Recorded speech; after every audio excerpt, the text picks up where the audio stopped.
Hello friends, કેમ છો તમે બધા? તો આજથી આપણે સ્ટાર્ટ કરીએ છીએ કંપની લો. તો જો તમે LLBમાં હોય, તમે BComમાં હોય, કાં તો તમે ગમે તેમાં હોય, જો તમારા સિલેબસમાં કંપની લો આવે છે તો આ વિડીયો તમારા માટે છે. કંપની લોને સમજવાનું સ્ટાર્ટ કરીએ તો સૌથી પહેલાં આપણે એ સમજીએ કે કંપની શબ્દ ક્યાંથી આવ્યો. તો લેટિન વર્ડમાં કંપનીનો શું મતલબ થતો તો એ સમજવાની કોશિશ કરીએ, કારણ કે આપણા જેટલા પણ વર્ડ હોય છે ઓલમોસ્ટ એ બધા લેટિન વર્ડ હોય છે. તો કમનો મતલબ થાય છે ટુગેધર, એટલે કે બધા સાથે મળી. અને પનીસનો મતલબ થાય છે કે બ્રેડ, એટલે કે આપણો આનો એ મતલબ થાય છે કે ભાઈ બધા સાથે મળીને બ્રેડને ખાઈએ. એનો શું મતલબ થાય છે કે ભાઈ સમૂહ ભોજન, એટલે કે ભાઈ બધા લોકો છે ને સામૂહિક રીતે એક ભોજન લેતા હતા. તો એ જ ઉપરથી કંપની શબ્દ પણ આવ્યો. કંપનીનો બેસિકલી શું મતલબ થાય છે? કંપનીનો એ મતલબ થાય છે કે કંપનીનો મતલબ એમ થાય છે કે ભાઈ ઘણા બધા લોકો સાથે મળી કોઈ કામ કરે, કોઈ કૃત્ય કરે, તો એ વસ્તુને કહેવાય છે આપણે કંપની. તો આપણે તમે જુઓ તો ભાઈ આપણે કંઈક ફરવા જતા હોય તો આપણે ફ્રેન્ડને શું કહીએ છીએ કે ભાઈ ચલ મને કંપની આપ. આપણે કંઈક ખાવા જતા હોય તો ફ્રેન્ડને શું કહીએ? ચલ મને કંપની આપ. બાલ કપાવવા જઈએ તો આપણે શું કહીએ ફ્રેન્ડને? ભાઈ ચલ મને કંપની આપ. એટલે કે ભાઈ આપણે એની જોડે જઈએ. કોઈ વ્યક્તિ નથી કહેતો કે ભાઈ ચલો મને તમારી કંપની ગમે છે, તો કોઈ કહે કે ભાઈ આ વ્યક્તિની કંપની તો આપણે ના લેવાય. તો એ બધી વસ્તુને કહેવાય છે કંપની. હવે આપણે અહીંયા સમજવાની કોશિશ કરીએ. આપણે સમજ્યા છે કંપની લો 2013ના. તો આ શું કહેવા માગે છે? તો કંપની લોની વાત કરીએ સૌથી પહેલાં તો કે ભાઈ ઘણા બધા લોકો ભેગા થઈ એક કંપની બનાવે છે. અને આ કંપની શું કરે છે ભાઈ?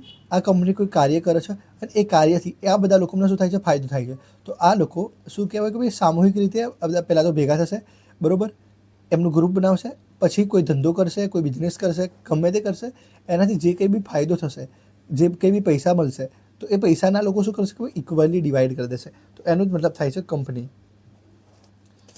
કંપનીને જો થોડુંક વધારે સમજવાની કોશિશ કરીએ તો કંપનીના એક્ટ સમજવાની કોશિશ કરીએ. પહેલાં તો કેવા કેવા કંપનીના એક્ટ આવ્યા હતા.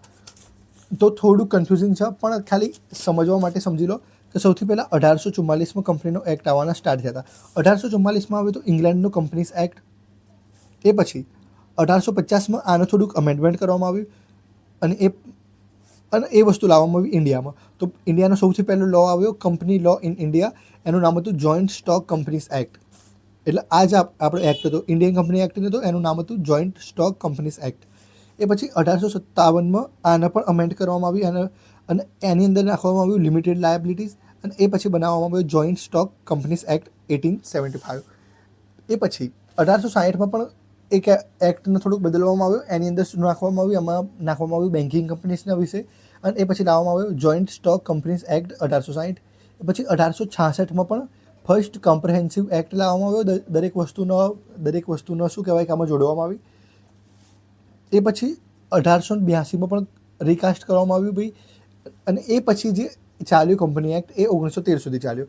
પછી 1913માં પણ આ બધી વસ્તુમાં અમેન્ડમેન્ટ લાવવામાં આવ્યું. અને 1913 પછી લાસ્ટ કંપની એક્ટ આવ્યો 1956 વાળો, જેમાં ઘણી બધી ઇન્ફોર્મેશન આવી ગઈ હતી અને દરેક વસ્તુનું ડિટેલમાં એ વસ્તુ આવી ગઈ હતી.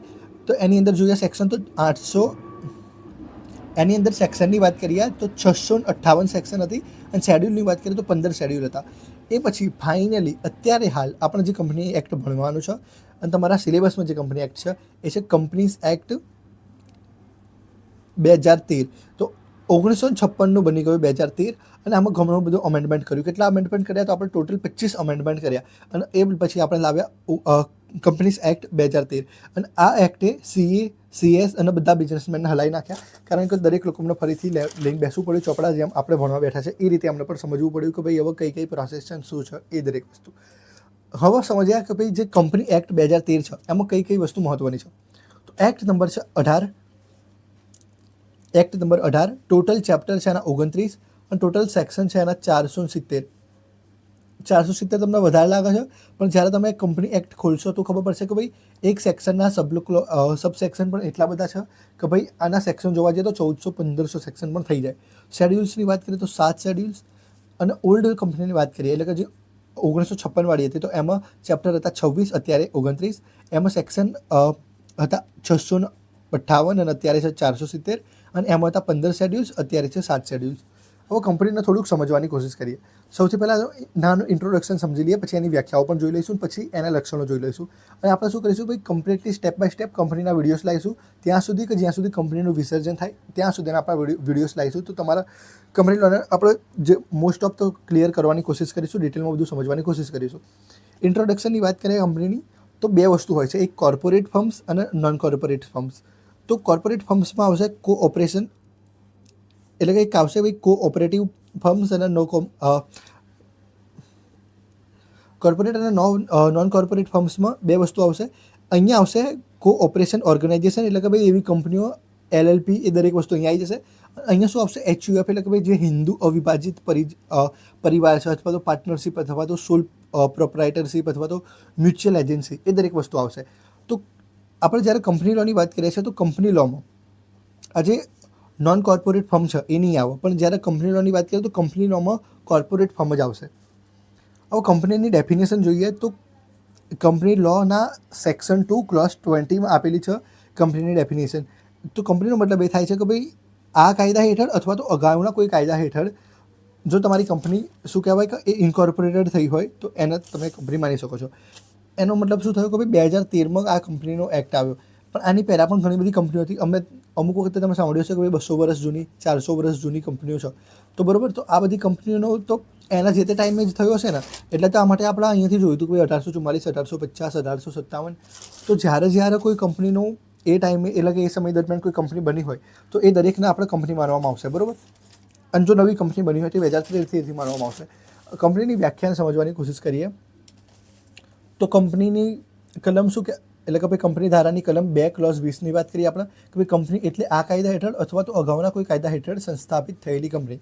કંપની એ કાયદાનું સર્જન છે, એટલે કે ભાઈ કાયદા એ કંપનીને બનાવેલી છે, બરાબર, અને ત્યારે ચલાવે છે માણસો. તેનું વ્યક્તિત્વ અદ્રશ્ય તેમજ કૃત્રિમ અને નિરાકાર છે. હવે બે વ્યાખ્યાઓ સમજવાની આપણે કોશિશ કરીએ. એક વ્યાખ્યા છે ન્યાયમૂર્તિ હર્ષલની. ન્યાયમૂર્તિ હર્ષલ શું કહે છે ભાઈ કે કંપની કાયદાની નજરે કૃત્રિમ, અદ્રશ્ય અને નિરાકાર વ્યક્તિત્વ ધરાવે છે. એટલે કે જે કંપની છે એ કાયદાની સામે કેવી છે, કૃત્રિમ છે, અદ્રશ્ય છે અને નિરાકાર વ્યક્તિત્વ છે એનું. પછી જસ્ટિસ જેમ્સની વ્યાખ્યા જોઈએ તો જસ્ટિસ જેમ્સ શું કહે છે કે ભાઈ વ્યક્તિઓનો એવો સમૂહ, એટલે કે ઘણા બધા વ્યક્તિઓનો એવો સમૂહ છે કે જે ચોક્કસ હેતુસર, એટલે કે કોઈ હેતુ માટે એકત્રિત થયેલો છે અને જેની કંપની ધારા હેઠળ નોંધણી કરવામાં આવેલી છે. હવે આપણે કંપનીના લક્ષણો સમજવાની કોશિશ કરીએ તો એનાથી આપણે ઘણી બધી વસ્તુ ક્લિયર થશે. તો કંપનીનું સૌથી પહેલું લક્ષણ છે,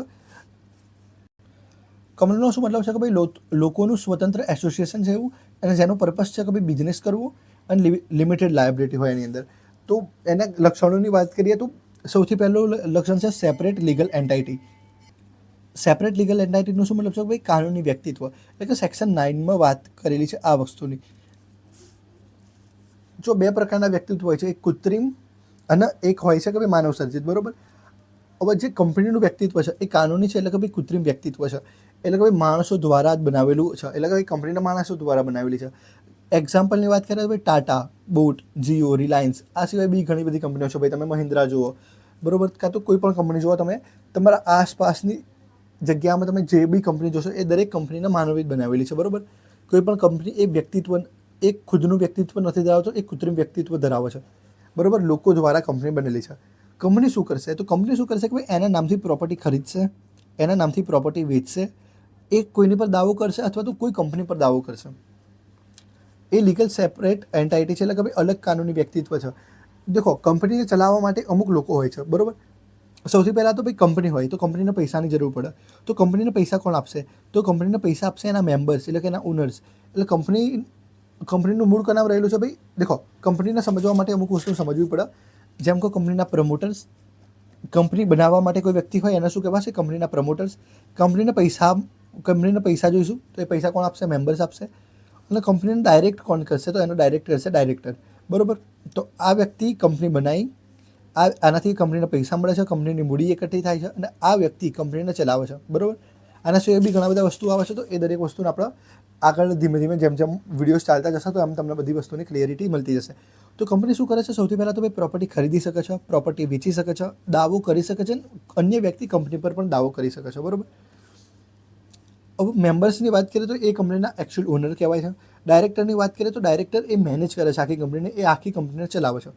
એના માટે બનાવેલું છે બોર્ડ ઓફ ડાયરેક્ટર, બરાબર ને, જેની અંદર ઘણા બધા ડાયરેક્ટર્સ હોય છે. એ ડાયરેક્ટર શું કામ કરે છે કે ભાઈ એન્યુઅલ બજેટ, એટલે કે ભાઈ આખા વર્ષનું બજેટ નક્કી કરે છે. જેમ આપણા દેશનું બજેટ નક્કી થાય, જેમ ઘરનું બજેટ નક્કી થાય, એ રીતે કંપનીનું પણ બજેટ નક્કી થતું હોય છે, બરાબર. એ સાથે શું કરશે ભાઈ મેનેજર અને એમ્પ્લોયને, ભાઈ કંપની બનાવી, બરાબર તમે, તો એની અંદર મેનેજર જોઈશું, એમ્પ્લોય જોઈશું, એ વગર કંપની નહીં ચાલે ને, તો એ લોકોના શું કહેવાય કે એ લોકોની નિયુક્તિ કરવાનું કામ પણ ડાયરેક્ટર્સ કરશે. એ પછી કંપનીમાં સીઈઓ બી જોઈશું, તો એ લોકો સીઈઓની ચૂંટણી પણ કરશે. એની સાથે જ એમની આખી રિસ્પોન્સિબિલિટીઝ હશે કંપનીમાં ચલાવવા માટે, બરાબર. એની સાથે જે ગવર્મેન્ટ પોલિસીસ છે એ દરેક વસ્તુનું ધ્યાન અને શું કહેવાય નિયંત્રણ અને દેખરેખ એ દરેક વસ્તુ ડાયરેક્ટર કરશે. હવે આપણે ત્યારે શું સમજતા હતા કે ભાઈ કંપનીનો એક લક્ષણ તરીકે કે આપણે સમજતા હતા કે ભાઈ કંપની શું છે, અલગ કાનૂની વ્યક્તિત્વ છે, બરાબર. તો અલગ કાનૂની વ્યક્તિત્વનો મતલબ શું થાય છે?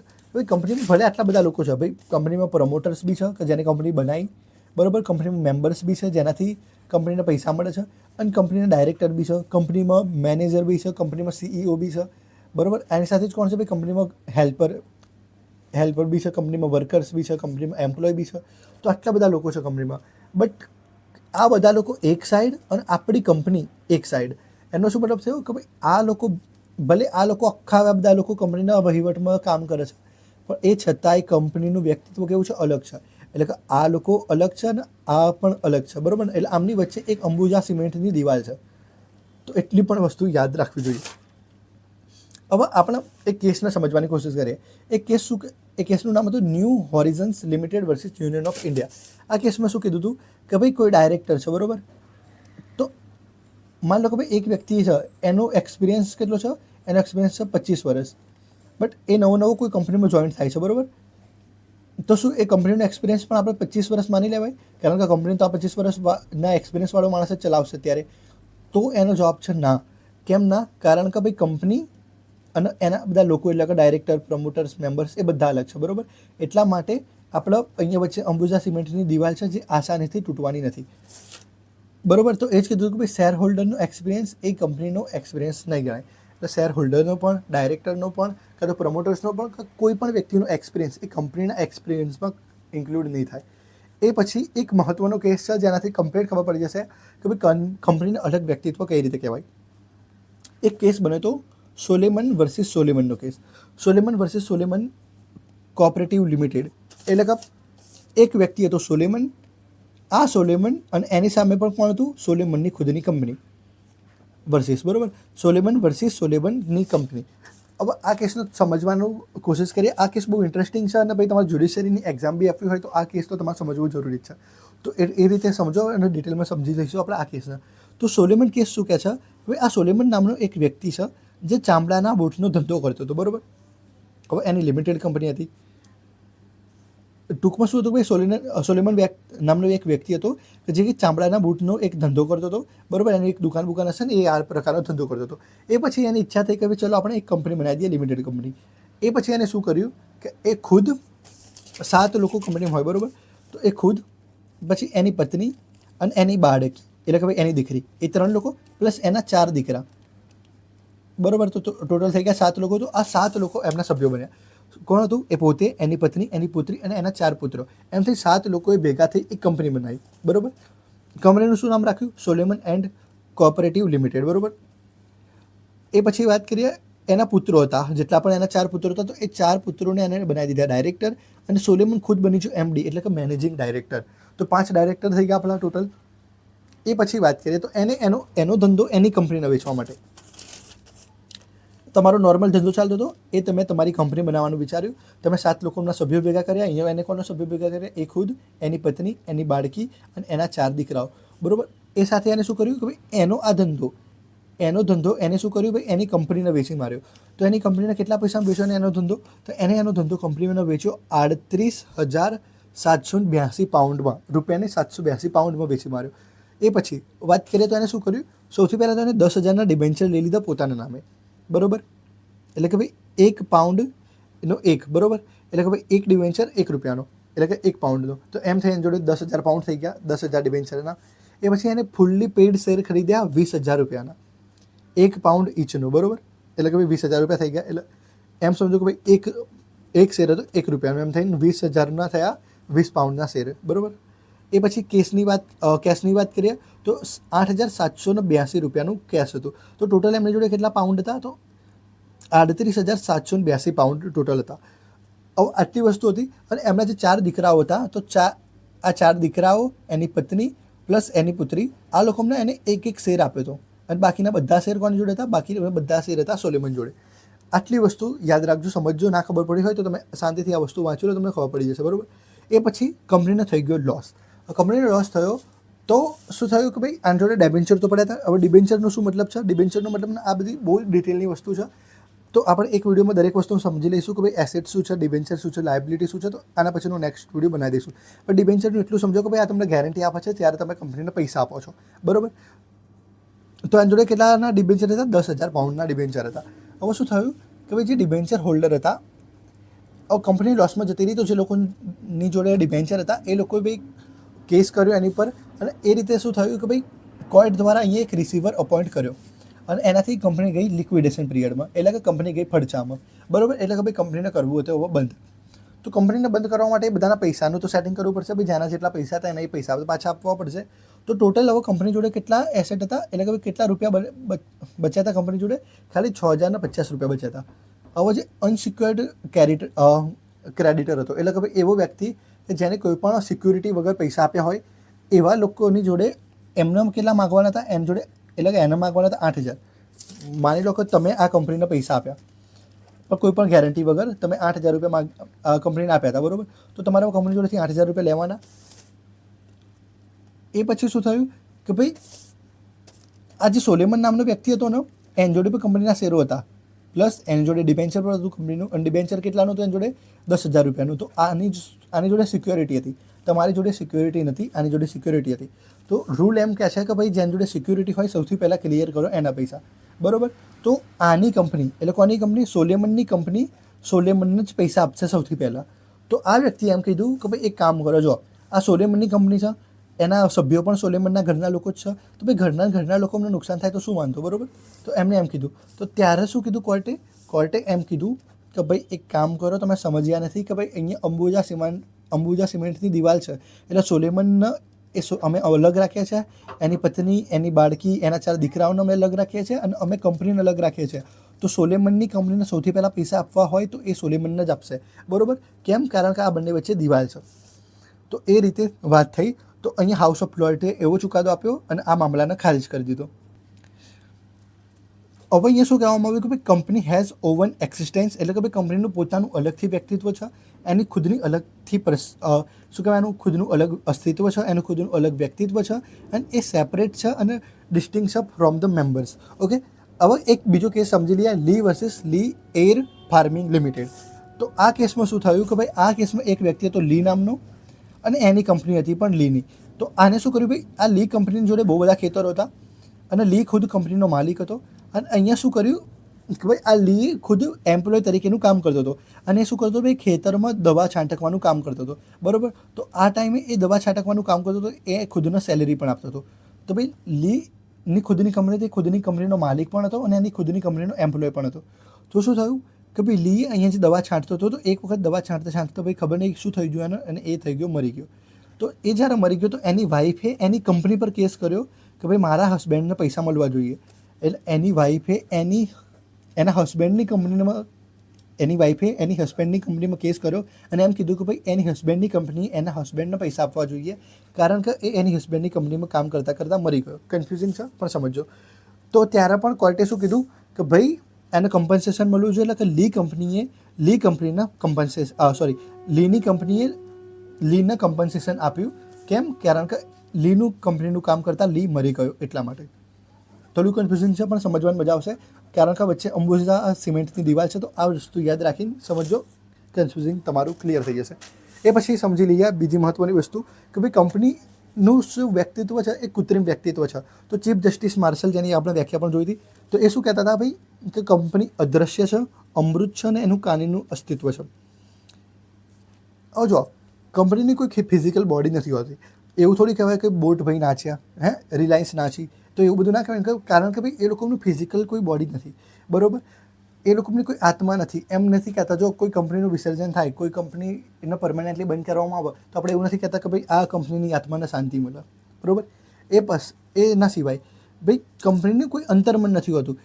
આપણે એવું નહીં કહેતા કે ભાઈ કે આ કંપની તમે મનથી વિચારો, કોઈ કંપનીને આપણે એવું કંઈ ના કહી શકીએ, બરાબર, કારણ કે કંપની વ્યક્તિઓ ચલાવે છે. પણ એનો મતલબ એ નથી કે કંપની ફેક પર્સન છે, કંપની રિયલ પર્સન જ છે, પણ એ કાનૂની વ્યક્તિ છે. એના સાથે જ વ્યક્તિની જેમ કંપનીને પણ અધિકાર આપવામાં આવેલો છે અને વ્યક્તિની જેમ કંપની જોડે પણ ઘણા બધા પાવર રહેલા છે.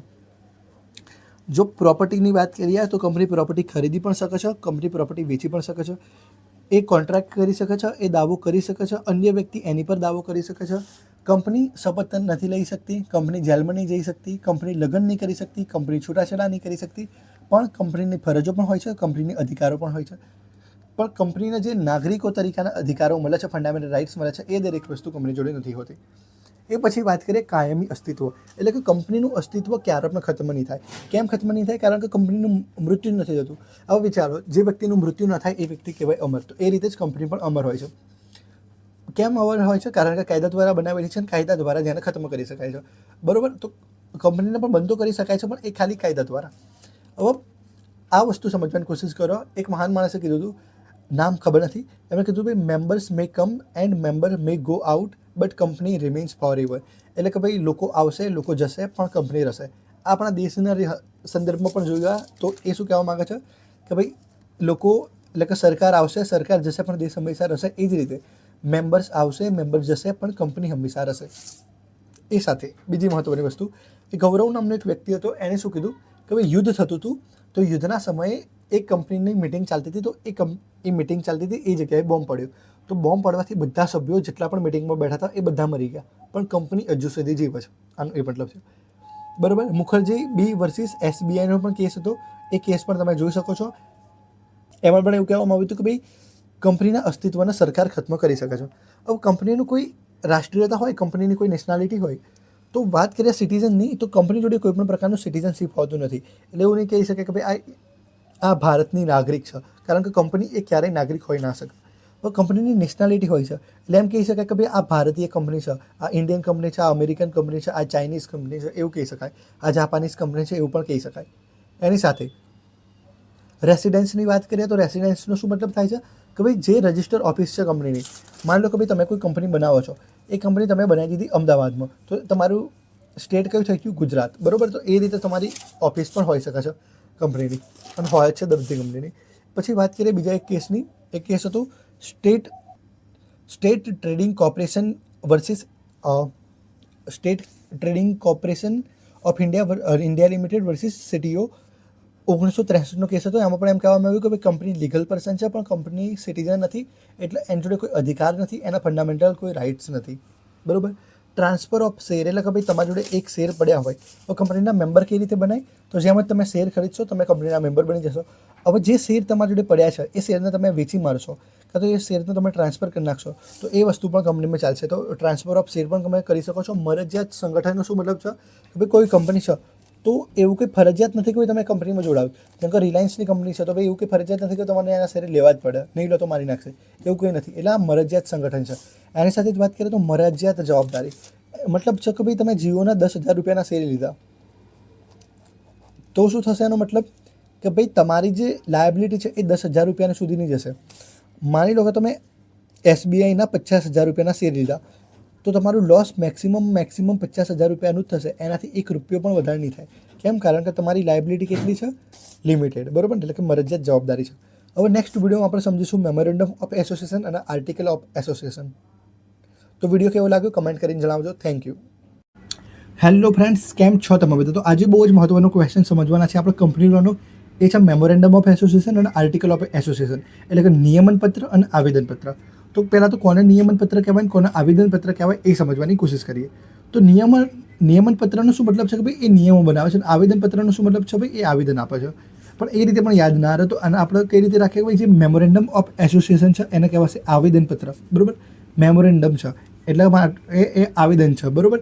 તો આવેદનપત્રકની વાત કરીએ છીએ. તો મેમોરેન્ડમ ઓફ એસોસિએશન છે આવેદનપત્રક, અને એવું એટલે કે ભાઈ જે આર્ટિકલ ઓફ એસોસિએશન છે એ છે નિયમનપત્ર. બરાબર? નિયમોનો શું મતલબ થાય છે કે ભાઈ નિયમો હંમેશા તોડવા માટે બને છે. ખાલી યાદ રાખવા માટે કે ભાઈ નિયમો હંમેશા તોડવા માટે બને છે. એટલે કમજોર શું છે? આર્ટિકલ કમજોર છે, એટલા માટે એને આર્ટિકલની સાથે શું લઈશું આપણે? નિયમનપત્ર. અને મેમોરેન્ડમ એ મજબૂત હોય છે, એટલે એના માટે લઈશું આપણે આવેદનપત્રક. બરાબર? હવે આપણે સમજવાની કોશિશ કરીએ છીએ મેમોરેન્ડમ ઓફ એસોસિએશન, એટલે કે આવેદનપત્રક, એને શોર્ટમાં કહેવાય છે MOA. હવે આને થોડીક સમજવાની ડિટેલમાં કોશિશ કરીએ. તો મેમોરેન્ડમ ઓફ એસોસિએશનને સમજવા માટે અમુક વસ્તુઓ અને અમુક શબ્દો સમજી લેજો. જેમ કે સૌથી પહેલાં તો આ કંપનીનો ચાર્ટર છે. દેખો, કંપની કોઈ પણ તમારે બનાવવી હોય કંપની, તો તમને 3 ડોક્યુમેન્ટ આપવા પડશે. માની લો કે તમે એક વ્યક્તિ છો, તમને એક મસ્ત કંપની બનાવવી છે, તો એ કંપની બનાવવા માટે તમને 3 ડોક્યુમેન્ટ આપવા પડશે, ત્યારે જ તમારી કંપનીની સ્થાપના થશે. તો એક છે મેમોરેન્ડમ ઓફ એસોસિએશન, એક છે એઓએ એટલે કે આર્ટિકલ ઓફ એસોસિએશન, અને એક છે આપણું પ્રોસ્પેક્ટર્સ. તો આપણે અત્યારે આ બે સમજવાના કોશિશ કરીશું, એના પછી પ્રોસ્પેક્ટર્સ સમજી લઈશું અલગ વિડીયોમાં. એ પછી પણ આની પહેલાં આપણે એક વિડીયો બનાવ્યો તો ભાઈ કંપની કોને કહેવાય, બરોબર, એમાં કંપનીની વ્યાખ્યા પણ જોઈ લીધી હતી આપણે, અને કંપનીની લાક્ષણિકતાઓ પણ જોઈ લીધી હતી. તો એ વિડીયો પહેલાં જોઈ લેજો, પછી જ આ વિડીયોમાં આવજો, નહીં તો કંઈક ઇન્ટરેસ્ટિંગ બી નહીં લાગે, કંઈક મજા બી નહીં આવે. તો આપણે એ સમજ્યા હતા કે ભાઈ કંપની કઈ રીતે બનાય. તો આપણે એ સમજ્યા હતા તારે કે ભાઈ કંપનીની સ્થાપના માટે આપણે મેમોરેન્ડમ ઓફ એસોસિએશન અને આર્ટિકલ ઓફ એસોસિએશન જોઈશું. તો આજે આપણે એ સમજવાના છે કે ભાઈ આ મેમોરેન્ડમ ઓફ એસોસિએશન શું છે, આર્ટિકલ ઓફ એસોસિએશન શું છે. તો સૌથી પહેલાં મેમોરેન્ડમ ઓફ એસોસિએશનની વાત કરીએ તો એ શું કહે છે ભાઈ કે આ કંપનીનો બહુ મહત્ત્વનો દસ્તાવેજ છે. કંપનીની બધી જ અગત્યની માહિતી હોય તો એ મળી જાય છે આપણને મેમોરેન્ડમ ઓફ એસોસિએશનથી. આ જ કંપનીનું બંધારણ છે, આ જ કંપનીનો પાયાનો દસ્તાવેજ છે, બરાબર. બંધારણનો શું મતલબ છે કે ભાઈ આખી કંપની આનો જ ફોલો કરશે. જેમ આખો દેશ બંધારણનો ફોલો કરે છે, એમ આખી કંપની કોનો ફોલો કરશે, આ બંધારણને એટલે કે મેમોરેન્ડમ ઓફ એસોસિએશનનો ફોલો કરશે. એટલે કંપનીનું બંધારણ છે, કંપનીનો મહત્ત્વનો દસ્તાવેજ છે, અગત્યની માહિતી કંપનીની આ એમઓએમાંથી મળી જાય છે. પાયાનો દસ્તાવેજ છે, એટલે કે ભાઈ કંપનીનો બેઝ કહેવાય એ આ છે. મેમોરેન્ડમ ઓફ એસોસિએશનમાં શું હોય છે તો ભાઈ એમાં વહીવટી નિયમો ઘડાય છે. એટલે દેખો, જેમ આપણા દેશના બંધારણથી અલગ અલગ કાયદાઓ બને છે, આપણા દેશના બંધારણથી અલગ અલગ નિયમો બને છે, એમ આ કંપનીનું બંધારણ છે. તો કંપનીના બંધારણ મુજબ જ બીજા બધા કાયદાઓ બનશે, એના નિયમો બનશે, બરાબર. તો એ શું કહેવાય છે ભાઈ કે વહીવટી જે નિયમો છે એ ઘડાશે. પછી એની વિરુદ્ધનું કામ ગેરકાયદેસર છે. કોની વિરુદ્ધનું કામ? તો મેમોરેન્ડમ ઓફ એસોસિએશનની વિરુદ્ધનું કામ બધું ગેરકાયદેસર છે, અને આ જ કંપનીનો ચાર્ટર છે. કંપનીની વાત કરીએ તો કંપનીમાં મેમોરેન્ડમ ઓફ એસોસિએશન શું મહત્વ ધરાવે છે? તો એક તો ભાઈ એ કંપનીનું કાર્યક્ષેત્ર નક્કી કરે છે, એટલે કે કંપની કયા કયા ક્ષેત્રોમાં કેટલા સુધી અને કઈ રીતે કામ કરશે એ દરેક વસ્તુ બતાવે છે મેમોરેન્ડમ ઓફ એસોસિએશન. એ પછી વાત કરીએ તો કંપનીની અધિકારો બતાવે છે, એની જવાબદારીઓ બતાવે છે, અને એના ઉદ્દેશ્યો બતાવે છે કે ભાઈ કંપનીનો પર્પસ શું છે. એ દરેક વસ્તુ આપણે ડિટેલમાં સમજીશું. પહેલાં અત્યારે ખાલી બેઝિક ઇન્ટ્રો સમજી લો તમે. એ પછી જો કોઈ જાહેર કંપની હોય તો 7 સભ્યોની સાઇન જોઈએ, એ તો તમને ખબર જ છે. અને કોઈ ખાનગી કંપની હોય તો 2 સભ્યોની સાઇન જોઈએ. જાહેર કંપની હોય 7 સભ્યોની સાઇન જોઈએ મિનિમમ, અને મેક્સિમમ કેટલા જોઈએ? મેક્સિમમ જોઈએ અનલિમિટેડ, બરાબર. અને જ્યારે ખાનગી કંપનીની વાત કરીએ છીએ તો 2 અને મેક્સિમમ 200, બરાબર. હવે અહીંયા 7 મેમ્બર જોઈએ, અહીંયા અનલિમિટેડ, અને અહીંયા 2 મેમ્બર જોઈએ અનલિમિટેડ, સોરી 2 મેમ્બર જોઈએ ને 200 મેમ્બર. તો એ રીતે ખાનગી કંપની હોય છે અને એ રીતે જાહેર કંપની હોય છે. તો બધીની એટલે કે ભાઈ ખાનગી કંપની હોય કે અથવા તો ભાઈ જાહેર કંપની હોય, તો આવી કંપનીની એટલે કે બંને પ્રકારની કંપનીની નોંધણી કરવી હોય તો એના માટે જરૂરી શું છે? મેમોરેન્ડમ ઓફ એસોસિએશન એટલે કે આવેદનપત્રક. એ પછી મેમોરેન્ડમ ઓફ એસોસિએશનને સમજવાની કોશિશ કરીએ તો આ જાહેર દસ્તાવેજ છે. એવું મનાશે કે ભાઈ આ તમારી કંપની છે, બરાબર. તમે તમારી કંપનીનો દસ્તાવેજ બનાવી દીધો. તો હવે શું મનાશે કે ભાઈ તમારી કંપની જોડે જે કોઈ પણ વ્યક્તિ કોન્ટ્રાક્ટ કરશે તો એવું માની લેશે કે ભાઈ દરેક વ્યક્તિએ એ દસ્તાવેજને વાંચ્યું છે, એટલે કે મેમોરેન્ડમ ઓફ એસોસિએશનને વાંચ્યું છે. એટલે કે કંપની સાથે વ્યવહાર કરનારું દરેક વ્યક્તિએ એ દસ્તાવેજ વાંચ્યું છે એવું આપણે માની લઈશું. હવે જો કોઈ વ્યક્તિને તમારું એમઓએ લેવું હોય, એટલે કે ભાઈ તમારું બંધારણ કોઈને લેવું હોય તો એ ક્યાંથી લેશે? તો એ તમારી કંપનીની રજિસ્ટ્રાર જોડેથી એ તમારું બંધારણ લઈ લેશે, બરાબર. એટલે કે તમારું એમઓએ લઈ લેશે. એ પછી બીજી મહત્ત્વની વાત કરીએ કે ભાઈ જાહેર જનતા માટે એને રચનાત્મક કસોટી કહેવામાં આવે છે. એટલે કે ભાઈ જે જાહેર લોકો છે એ લોકો એને કહેશે રચનાત્મક કસોટી, બરાબર. હવે વાત કરીએ કે ભાઈ આ જે મેમોરેન્ડમ ઓફ એસોસિએશન છે એનું મહત્ત્વ શું છે, બરાબર. તો જ્યારે આપણે મેમોરેન્ડમ ઓફ એસોસિએશનની વાત કર્યા છે, એટલે કે ભાઈ આપણે આવેદનપત્રની વાત કર્યા છે, તો આવેદનપત્રના 4 મહત્ત્વ આપણે અત્યારે સમજવાની કોશિશ કરીશું કે જે તમે એક્ઝામમાં પણ લખી શકો છો. એક તો એનું કંપની માટે મહત્ત્વ છે. કંપની માટે શું મહત્ત્વ છે? તો આપણે વાત કરી લીધી ભાઈ કંપનીનું બંધારણ છે, કંપનીનો ચાર્ટર છે, કંપનીનો પાયાનો દસ્તાવેજ છે, ભાઈ કંપનીની લક્ષ્મણ રેખા, એટલે ભાઈ કયું કાર્ય કેટલું કરવાનું, કાર્યક્ષેત્ર બતાવે, એટલે કે ભાઈ બતાવે છે કે ભાઈ ક્યાં સુધી કેટલું કામ કરવાનું ને ક્યાં કામ નહીં કરવાનું, ક્યાં અટકી જવાનું, એ દરેક વસ્તુ બતાવે છે મેમોરેન્ડમ ઓફ એસોસિએશન. એટલે અને દેખો, જેમ કે તમારા બંધારણમાં એમ લખી દીધું તમારી કંપનીના બંધારણમાં કે ભાઈ તમારે આટલા એરિયામાં જ કામ કરવાનું છે, આ એરિયાની બહાર તમારે જવાનું નથી. તો કોઈ પણ વ્યક્તિ આની અંદરથી બહાર જાય તો એની અંગત જવાબદારી કહેવાશે. તો આ થઈ ગયું કંપનીની બહાર. જો જેમ જ ત્યાં તમે આ બનાવી દીધું તમારું કંપનીનું તમારે બંધારણ બનાવી દીધું, તો જેમ તમારી કંપનીના બંધારણથી કોઈ પણ વ્યક્તિ બહાર જશે, એટલે કે ભાઈ તમારા કંપનીના કાર્યક્ષેત્રથી કોઈ પણ વ્યક્તિ બહાર જશે તો એનો મતલબ થશે કે ભાઈ એ અંગત જવાબદારીથી બહાર જઈ રહ્યો છે, બરાબર ને. જેમ કે ભાઈ તમારી કોલેજમાં કીધેલું છે કે ભાઈ તમારે આટલું કામ કરવું જોઈએ અને એ કામ ના કરો તો પછી એ તમારી અંગત જવાબદારી. જેમ કે તમારી કોલેજમાં તમને અસાઇનમેન્ટ આપ્યું અને કીધું કે ભાઈ તમારે અસાઇનમેન્ટ લખીને આવવાનું. હવે એ અસાઇનમેન્ટ લખો ત્યાં સુધી ઓકે, બટ જેમાં તમે અસાઇનમેન્ટ નહીં લખ્યું તો એ તમારી અંગત જવાબદારી છે.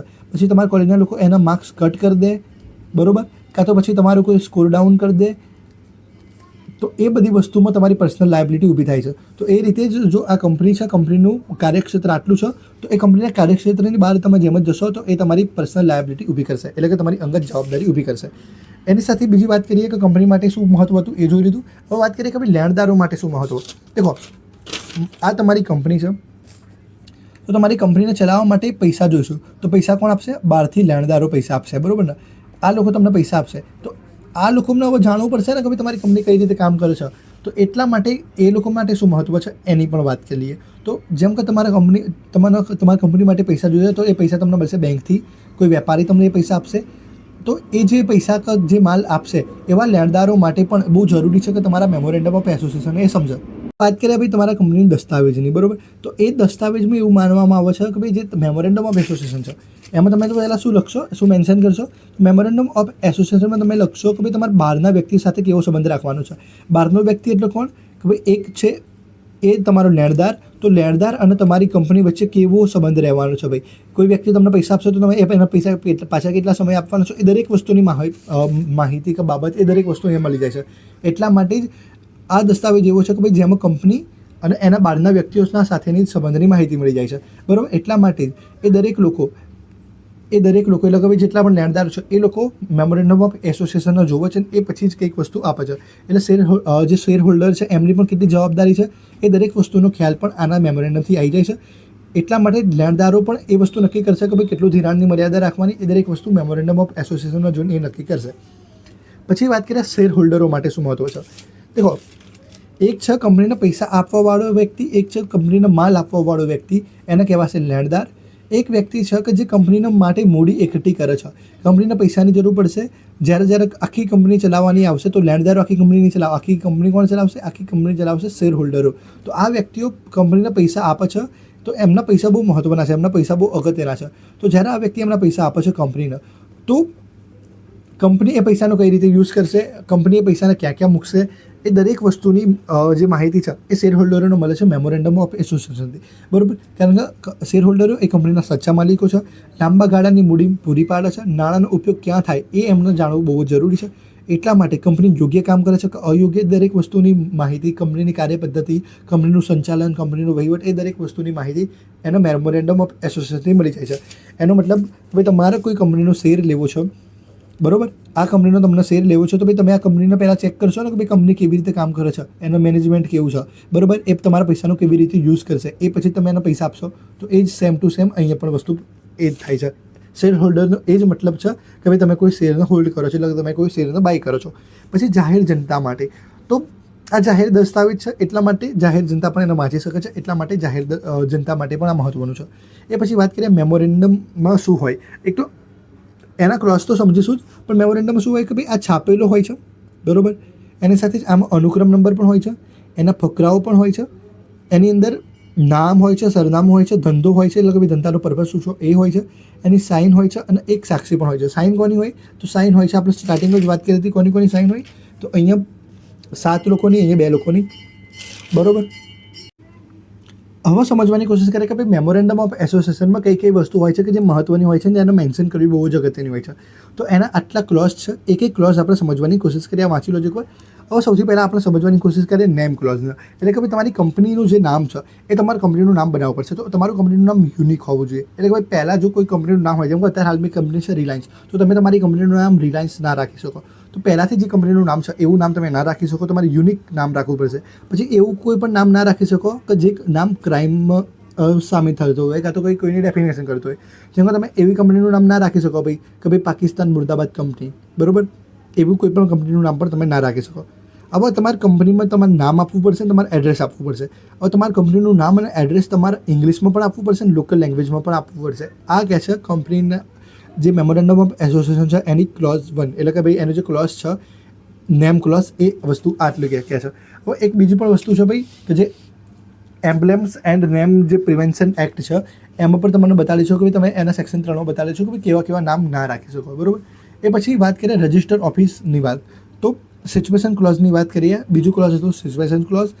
તો આ ક્લોઝ પણ યાદ રાખજો. સિચ્યુએશન ક્લોઝ શું કહે છે કે ભાઈ તમારી જે ઓફિસ છે રજિસ્ટર એ ક્યાં હોવી જોઈએ. તો એક તમે જે સ્ટેટમાં રજિસ્ટ્રેશન કરાવો છો, એટલે કે જે સ્ટેટમાં તમારી ઓફિસ હશે, તમારી ઓફિસ જે સ્ટેટમાં હોય એ જ સ્ટેટ તમારી ઓફિસ બની જશે, અહીંયા રજિસ્ટર ઓફિસ.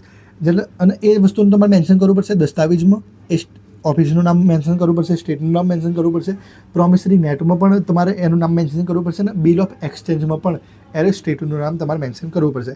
એ પછી વાત કરીએ ઓબ્જેક્ટ ક્લોઝની. ઓબ્જેક્ટનો શું મતલબ છે કે ભાઈ તમે કોઈ કંપની બનાવો છો તો એ કંપની બનાવવાનો હેતુ શું છે, બરાબર. જેમ કે ભાઈ એક કંપની છે બોટ, તો એ બોટ તમારા માટે બનાવે છે ભાઈ જે ઇયરફોન્સ છે એ બધી વસ્તુ બનાવે છે, હેડફોન્સ છે એ બધી વસ્તુ બનાવે છે, બરાબર. તો એ દરેક કંપનીનો પોતપોતાનો પર્પઝ હોય છે. જેમ કે ભાઈ અમૂલની વાત કરીએ તો અમૂલ દૂધ અને દૂધની બનાવટોની વસ્તુ બનાવે છે, બરાબર. તો એમ તમારે કંપનીનો પણ કોઈ પર્પઝ હશે ને તો તમારે એ પર્પઝ જણાવવો જરૂરી છે. તો ભાઈ કંપનીની ક્ષમતા શું છે એ દરેક વસ્તુ તમારા પર્પઝથી ખબર પડી જાય. અને અલ્ટ્રા વાયર આનો શું કહેવામાં, આનો શું મતલબ છે એની સમજવાની કોશિશ કરીએ. જેમ કે તમે એમ કહી દીધું તમારે કંપની બનાવવાની હતી પિઝાની, બરાબર. એક કામ કરો, અલગ વસ્તુ રાખો. જેમાં તમારી કંપની બનાવી દીધી મેગીની, તો તમે એક કંપની બનાવી દીધી મેગીની. હવે તમે એમ કીધું કે ભાઈ તમારી કંપની ખાલી ફક્ત ને ફક્ત મેગી બનાવી શકે, બરાબર. તમારી કંપનીનો હેતુ શું છે? તમારી કંપનીનો હેતુ છે મેગી બનાવવો. તો હવે જો તમારી કંપની મેગીને છોડીને પાસ્તા બનાવે છે અથવા તો મેગીની સાથે સાથે પાસ્તા બનાવે છે, તો એ વસ્તુ થઈ ગઈ અલ્ટ્રા વાયર. એટલે કે આ વસ્તુ પોસિબલ નથી, આ વસ્તુ લીગલ નથી, આ એના બંધારણની બહાર જતો રહ્યું. એનો શું મતલબ છે ભાઈ કંપનીનું જે પર્પઝ છે એક પર્પઝની બહાર તમે ના જઈ શકો. જેમ કે બિયોન્ડ ધ લિમિટ, એટલે કે ભાઈ કંપની એમ કહે છે ભાઈ તમારે આ અવકાશમાં રહીને તમારે કામ કરવું જોઈએ. એટલે કે ભાઈ કંપનીનું ક્ષેત્ર આટલું છે, મેગી બનાવવાનું જ છે, તો તમે પાસ્તા ના બનાવી શકો. એ પછી વાત કરીએ ઓબ્જેક્ટ ક્લોઝની. તો ઓબ્જેક્ટ ક્લોઝમાં કઈ કઈ વસ્તુ મહત્વની હોવી જોઈએ? અત્યારે ઓબ્જેક્ટ ક્લોઝ સમજ્યા છે, અત્યારે સમજી લીધું કે આમાં પર્પઝ કયા હોવા જોઈએ, બરાબર. પર્પઝ કેવું હોવું જોઈએ. અલ્ટ્રા વાયર પણ સમજી લીધું. હવે આપણે સમજ્યા કે ઓબ્જેક્ટ ક્લોઝમાં કઈ કઈ વસ્તુ ના હોવી જોઈએ. તો એક તો ભાઈ કાયદા વિરુદ્ધની વસ્તુ ના હોવી જોઈએ. ભાઈ તમે એવું બતાવો કે ભાઈ તમે એવી કંપની બનાવી છે કે જે કંપની તમને આતંકવાદી સામાનમાં મદદ કરશે, એટલે આતંકવાદી સામાન અપાવશે, તો એવી કંપની ના બનાવાય. પછી એવી કંપનીઝ એક્ટનો વિરોધ કરતી હોય, એટલે કે ભાઈ કંપની એક્ટને વાયલેટ કરતી હોય એવી પણ તમે કોઈ વસ્તુનું નામ, એવો પર્પઝ પણ તમે ના રાખી શકો. પબ્લિક પોલિસીમાં કંઈક પ્રોબ્લેમ કરતી હોય તો એવી પણ વસ્તુ, એટલે કે એવી પણ પર્પઝ તમે તમારી કંપનીમાં ના રાખી શકો. પછી તમારે કન્ફ્યુઝન છે, ભાઈ તમને ખબર જ નથી પડતી કે તમારે મેગી બનાવવી, કાં તો તમને પાસ્તા બનાવવા, કાં તો તમને નૂડલ્સ બનાવવા, અથવા તો તમને ભાઈ પેલું જે રતલામી સેવ છે, કાં તો અલગ અલગ વસ્તુઓ છે તો એ વસ્તુ બનાવવી, એવી તમને કંઈ કન્ફ્યુઝન છે તો એવું કન્ફ્યુઝન પણ નહીં ચાલે. તમારે ક્લિયર, નીટ એન્ડ ક્લીન હોવું જોઈએ. ભાઈ તમારે કઈ વસ્તુ બનાવવી છે, તમારે પર્પઝ શું છે કંપનીનો. ભાઈ તમારો પર્પઝ નમકીન હોય તો તમારે નમકીન બનાવવાનું. તમારો પર્પઝ હોય ભાઈ તમારે રેસ્ટોરન્ટ બનાવી છે તો તમારો પર્પઝ એ ટાઈપનો હોવો જોઈએ. તો તમને જેવો પર્પઝ હોય એ પર્પઝ નીટ એન્ડ ક્લિયર હોવો જોઈએ, બરાબર. એ જ વસ્તુ અહીંયા પણ કહે છે. પછી કમ્પ્લીટ તમે જે પણ વસ્તુ બનાવો, જે પણ તમારો પર્પઝ હોય એ કમ્પ્લીટ હોવો જોઈએ. એ પછી વાત કરીએ લાયબિલિટી ક્લોઝની. લાયબિલિટી ક્લોઝ શું કહે છે ભાઈ કે ભાઈ બે વસ્તુ હોય છે, એક તો લિમિટેડ બાય શેર્સ અને limited by guarantee. Limited by શેરનો શું મતલબ છે? ભાઈ તમે 10,000નો શેર ખરીદ્યો તો તમારો લોસ પણ 10,000નો થશે, અને તમે 10,000ની ગેરંટી આપી તો તમારે લોસ પણ 10,000નો થશે. એનો મતલબ એ થયો, બરાબર. તમે 50,000ના શેર ખરીદ્યા હોય તો તમારો લોસ મેક્સિમમ ટુ મેક્સિમમ 50,000નો થશે, અને તમે 35,000ની ગેરંટી આપી હોય તો તમારો લોસ એટલો જ થશે જેટલો તમે ગેરંટી આપી હોય, બરાબર. જેમ કે ભાઈ તમે એક શેર ખરીદ્યો 1 લાખ રૂપિયાનો અને જે અનપેડ હતો તો તમારે એ વસ્તુ ચૂકવવી પડશે, બરાબર. અને જેટલી ગેરંટી આપી હતી એટલું પણ તમારે ભરવું પડશે. એટલે તમે 1 લાખ રૂપિયાનો શેર ખરીદ્યો અને તમારો લોસ થઈ ગયું 80,000નું, તો બી તમારે 1 લાખ રૂપિયા તો પૂરા આપવા જ પડશે, બરાબર. અને એ રીતે તમે જેટલી ગેરંટી આપી હતી એટલી ગેરંટી પણ તમારે પૂરી કરવી પડશે. 5મા ક્લોઝની વાત કરીએ. 5મો ક્લોઝ શું કહે છે ભાઈ? નેમ ક્લોઝ જોઈ લીધું, સિચ્યુએશન ક્લોઝ એટલે રાજ્યવાળી વાત જોઈ લીધી, ઓબ્જેક્ટ પર્પઝ જોઈ લીધું, લાયબિલિટી જોઈ લીધી. હવે આવશે કેપિટલ અને એના પછી આવશે સબસ્ક્રિપ્શન. કેપિટલનો શું મતલબ છે? તો કેપિટલનો એ મતલબ છે કે ભાઈ તમારી કંપનીમાં ઓથોરાઇઝ્ડ કેપિટલ કેટલું હોવું જોઈએ. એટલે કે ભાઈ તમારી કંપનીમાં એકચ્યુઅલી તમારે એ બતાવવાનું છે કે તમારી કંપનીમાં કેટલા પૈસા હોવા જોઈએ. એટલે કે ભાઈ તમે મેક્સિમમ દેખો, આઈપીઓની વાત કરીએ આપણે, તારે આઈપીઓને સમજવાની કોશિશ કરીએ તો જેમ જ આઈપીઓ લાવે છે તો આઈપીઓ ફિક્સ અમુક પૈસાનું આવે છે, બરાબર. તો એ પૈસા અમુક, આઈપીઓનો શું મતલબ છે ભાઈ કોઈ કંપની પહેલી વખત બજારમાં આવે છે, કોઈ પબ્લિક કંપની પહેલી વખત આવી માર્કેટમાં અને એ કંપની કોઈક પૈસા ઉઠાવે છે. તો પૈસા હોઈ શકે જેમ કે ભાઈ કોઈ 100 કરોડનો આઈપીઓ લાવો, ઓકે, કોઈ 17 કરોડનો બિલ આવે, બરાબર, કોઈ 700 કરોડનો બી આઈપીઓ લાવો. તો એમ તમને પણ તમારે વસ્તુ બતાવવી પડશે કે ભાઈ તમારી કંપનીના મેક્સિમમ તમે કેટલા શેર બહાર પાડી શકો છો. એ વસ્તુ તમારે અહીંયા બતાવવાનું કે ભાઈ તમે મેક્સિમમ કેટલા શેર બહાર પાડી શકો છો, મેક્સિમમ એની લિમિટ કેટલી હશે, લાઈફ ટાઈમ સુધી એની શું લિમિટ રહેશે, એ દરેક વસ્તુ અહીંયા બતાવે છે. બાકી વાંચી લો છો. એ પછી વાત કરીએ સબસ્ક્રાઇબર્સની. તો સબસ્ક્રાઇબર્સનો શું મતલબ છે કે ભાઈ તમે 1% કંપની છો, એટલે કે ભાઈ એ કંપની તમે બનાવી જે કંપનીમાં કમ્પ્લીટ વહીવટ તમે જ કરો છો, કંપનીના કરતા હરતા તમે જ છો. તો જો શું તમે મરી જશો, બરાબર, તો શું કંપની બંધ થઈ જશે? તો ના. એનો મતલબ શું થયો કે ભાઈ તમારે એક વ્યક્તિના સબસ્ક્રિપ્શન તરફ રાખવું પડશે અને એને એક શેર આપવું પડશે, બરાબર. એટલે એકનો તમે સબસ્ક્રાઈબર રાખશો. હવે તમે બધા કદાચ મરી જાઓ, તમે પાગલ બની જાઓ, તો એ વ્યક્તિને તમે તમારી કંપનીમાં, એટલે કે ભાઈ એ વ્યક્તિનો અધિકાર મળી જશે તમારી કંપનીમાં.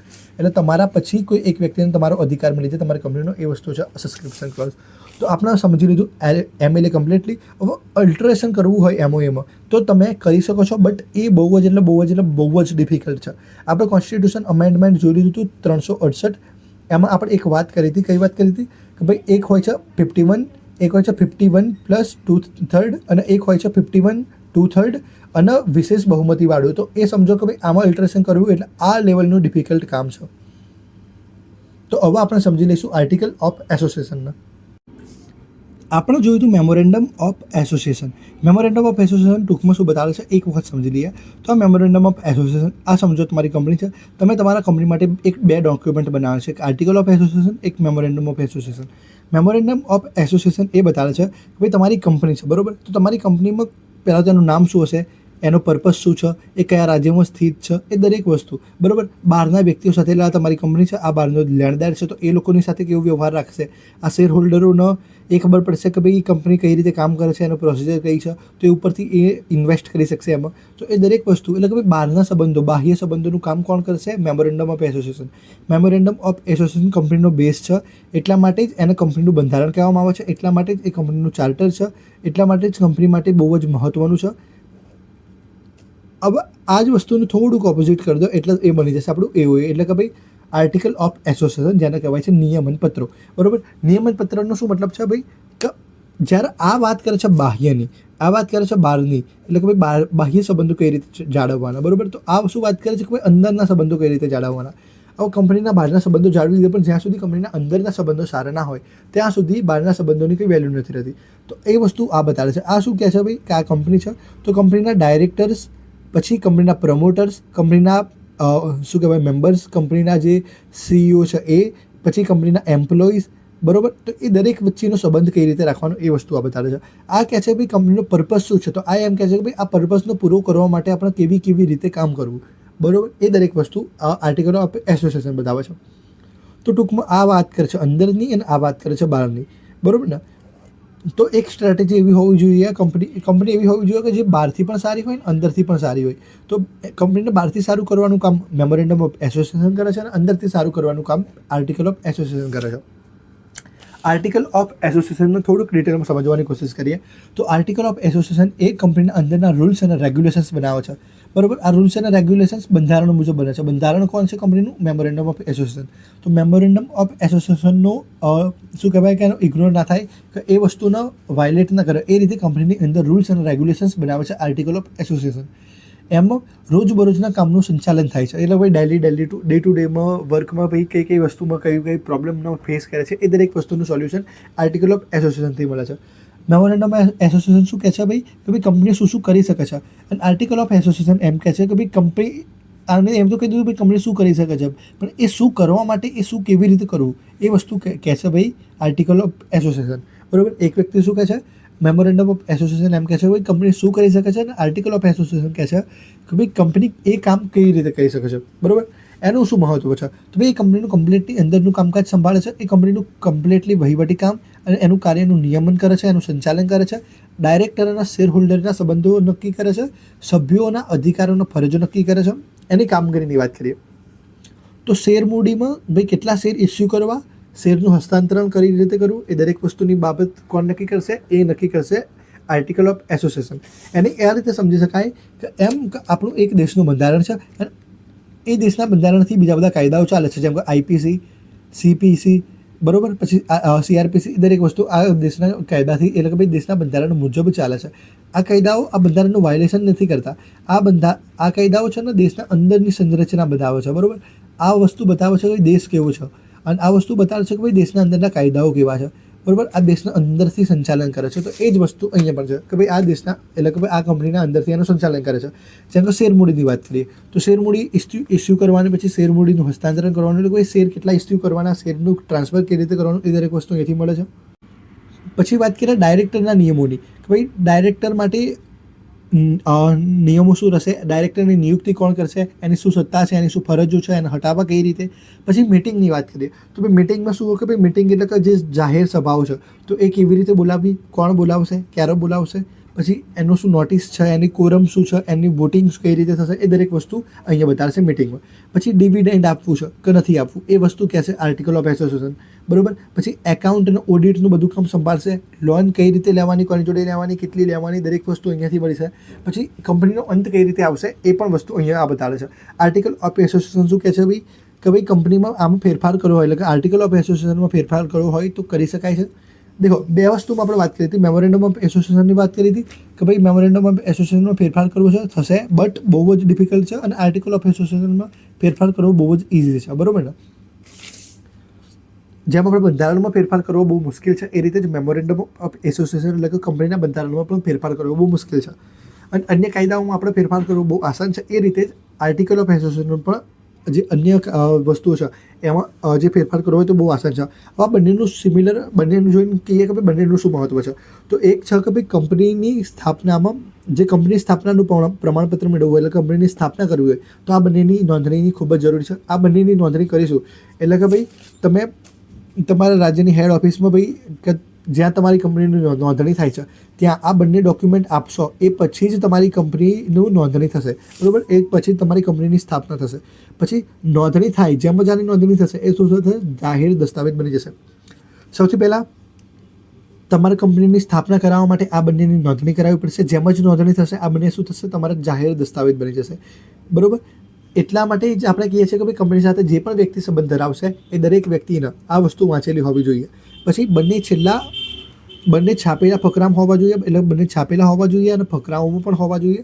પછી જે સરકારના સ્ટેમ્પ લાગશે, સ્ટેમ્પ ફી લાગશે, કે તો જે પણ કંઈ ખર્ચ લાગશે એ દરેક ખર્ચ પણ તમારે આપવો પડશે આ બંનેમાં, અને ડાયરેક્ટરની સહી પણ જોઈશું.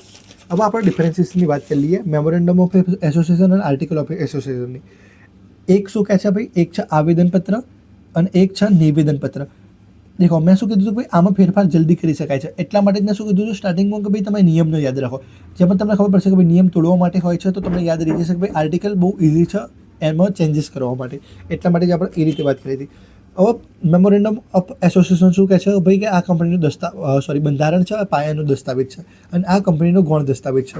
આ બાહ્ય સંબંધો સાચવે છે, આ આંતરિક સંબંધો.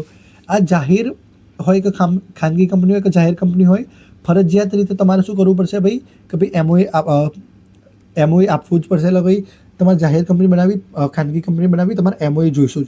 પણ તમારી કંપની અનુસૂચિ 1ની FGHIJના અંડરમાં તમે એમઓએ બનાવી હોય તો તમારે એઓ બનાવવાની જરૂર રહેતી નથી. પછી બાહ્ય વ્યક્તિઓ અને જાહેર જનતાનો સંબંધ સાચવશે, અને અહીંયા આંતરિક વહીવટની વાત કરે છે. ભાઈ આંતરિક વહીવટ કઈ રીતે ચલાવશે, સભ્યો અને કંપનીના સંબંધો કેવા છે એ વાત કરે છે. પછી અહીંયા વાત કરે છે કે ભાઈ કંપનીનું કાર્યક્ષેત્ર શું છે, એની ધ્યેય, એની જવાબદારી, એની સત્તા શું છે. અહીંયા વાત કરે છે કંપનીનું કાર્યક્ષેત્ર, ધ્યેય, જવાબદારી, સત્તાની. તો અહીંયા કહે છે કે ભાઈ એ ધ્યેયને પૂરું કરવા માટે કંપની કઈ રીતે કામ કરશે. અહીંયા શું કહે છે કે ભાઈ ફેરફાર કરવો મુશ્કેલ છે, કંપની ધારાની ખાસ જોગવાઈઓથી જ ફેરફાર કરી શકાય છે. બહુ ખાસ જોગવાઈઓ આપી હોય કંપની ધારામાં તો એ હિસાબે આપણે ફેરફાર કરીશું. પણ અહીંયા ફેરફાર કરવો તો ભાઈ સામાન્ય ઠરાવથી પાસ થઈ જશે ફેરફાર, બરાબર.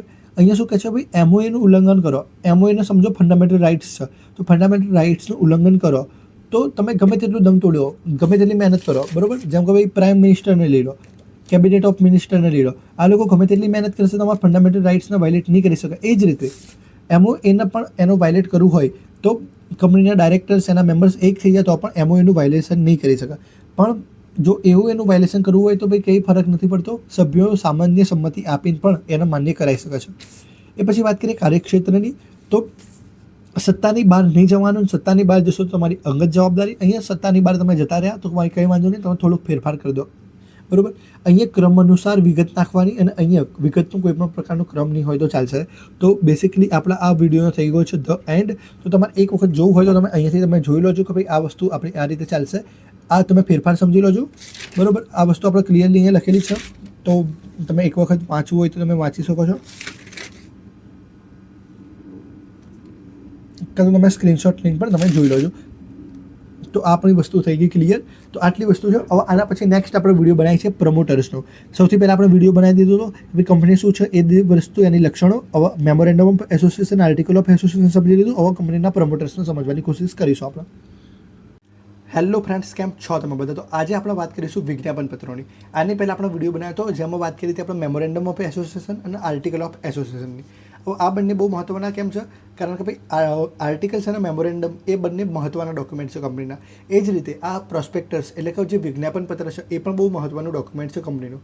તો આજે આપણે સમજીશું વિજ્ઞાપન પત્ર એટલે શું. તો એ બંનેના તો સમજી લીધા, મેમોરેન્ડમને પણ સમજી લીધું, આર્ટિકલને પણ સમજી લીધું. એ બંને સમજાઈ જાય પછી આ વાળો વિડીયો તમે જોઈ લેજો, બરોબર? તો એ પહેલાં વિડીયો જોઈ લેજો, પછી જ આ વિડીયો સ્ટાર્ટ કરજો. હવે આનો હેતુ શું છે, એટલે કે ભાઈ વિજ્ઞાપન પત્રનો મતલબ શું થાય છે? તો ભાઈ જ્યારે જાહેર જનતાને કંપની એમ કહે છે કે ભાઈ તમે અમારા શેર ખરીદો, અમારા ડિબેન્ચર ખરીદો, તો એવા ખરીદવા માટે જે દરખાસ્ત મૂકે છે, બરોબર? તો આવા જે આમંત્રણનો કે દરખાસ્તનો શું કહેવાય છે? વિજ્ઞાપન પત્ર, બરોબર? એટલે ભાઈ કંપનીનો લોકો શું કરશે ભાઈ? હવે કંપનીના આવા જે વિજ્ઞાપન પત્રો છે, એટલે કે ભાઈ એડવર્ટાઇઝમેન્ટ છે, આવી વસ્તુનો અભ્યાસ કરશે ને એ પછી એ કંપનીના શેરોને બધું ખરીદશે, બરોબર? હવે કંપનીના ભાવિ વિકાસનું આને કહેવાય છે ગુલાબી ચિત્ર. પણ આ ચિત્ર અસત્ય ના હોવું જોઈએ, ગેરરસ્તે લઈ જાય એવું ના હોવું જોઈએ, અને છેતરપિંડી કરવાવાળું પણ ના હોવું જોઈએ. હવે જો આ જે ચિત્ર છે એ અસત્ય હોય, અથવા તો ગેરરસ્તે લઈ જાય એવું હોય, અથવા તો સિવિલ મેટર એટલે કે ભાઈ છેતરપિંડી થતી હોય, તો એવા માટે આપણે એના પર સિવિલ મેટર કરી શકાય છે, બરાબર? સિવિલ કેસ કરી શકાય છે. હવે વિજ્ઞાપન પત્રને થોડુંક ડિટેલમાં સમજવાની કોશિશ કરીએ. એની વ્યાખ્યા આપેલી છે 2/70. એમાં શું કીધેલું છે ભાઈ? કે કોઈ પણ વ્યક્તિ એટલે કે કોઈ પણ દસ્તાવેજ કે જેને વિજ્ઞાપન તરીકે વર્ણવેલ હોય, એટલે કે કોઈ એવો દસ્તાવેજ છે જેને વિજ્ઞાપન તરીકે આ લોકોએ વર્ણવેલો છે અથવા તો વિજ્ઞાપન તરીકે બહાર પાડેલો છે, તો એવા દસ્તાવેજનો કલમ 32 મુજબ શું કહેવાશે? ભાઈ સંક્ષિપ્ત વિજ્ઞાપન, અને કલમ 31 મુજબ કહેવાશે સેલ્ફ વિજ્ઞાપન. તો આપણે પહેલાં તો જોવું પડશે ભાઈ સંક્ષિપ્ત વિજ્ઞાપન છે અથવા તો સેલ્ફ વિજ્ઞાપન છે. તો એ વિજ્ઞાપનમાં શું હશે ભાઈ? કોઈ નોટિસ, પરિપત્ર અને જાહેરાત હશે, અથવા તો દસ્તાવેજ હશે, અથવા તો શું હશે એમાં કે ભાઈ જાહેર જનતા માટે કંપનીની કોઈ જામીનગીરી માટેનું આમંત્રણ હશે, કોઈ ખરીદવા માટેનું આમંત્રણ હશે. તો આટલી વસ્તુ હશે. વ્યાખ્યા 1-2 વખત વાંચી લો તો તમને સમજણ પડી જશે. એ પછી વાત કરીએ જોગવાઈઓની.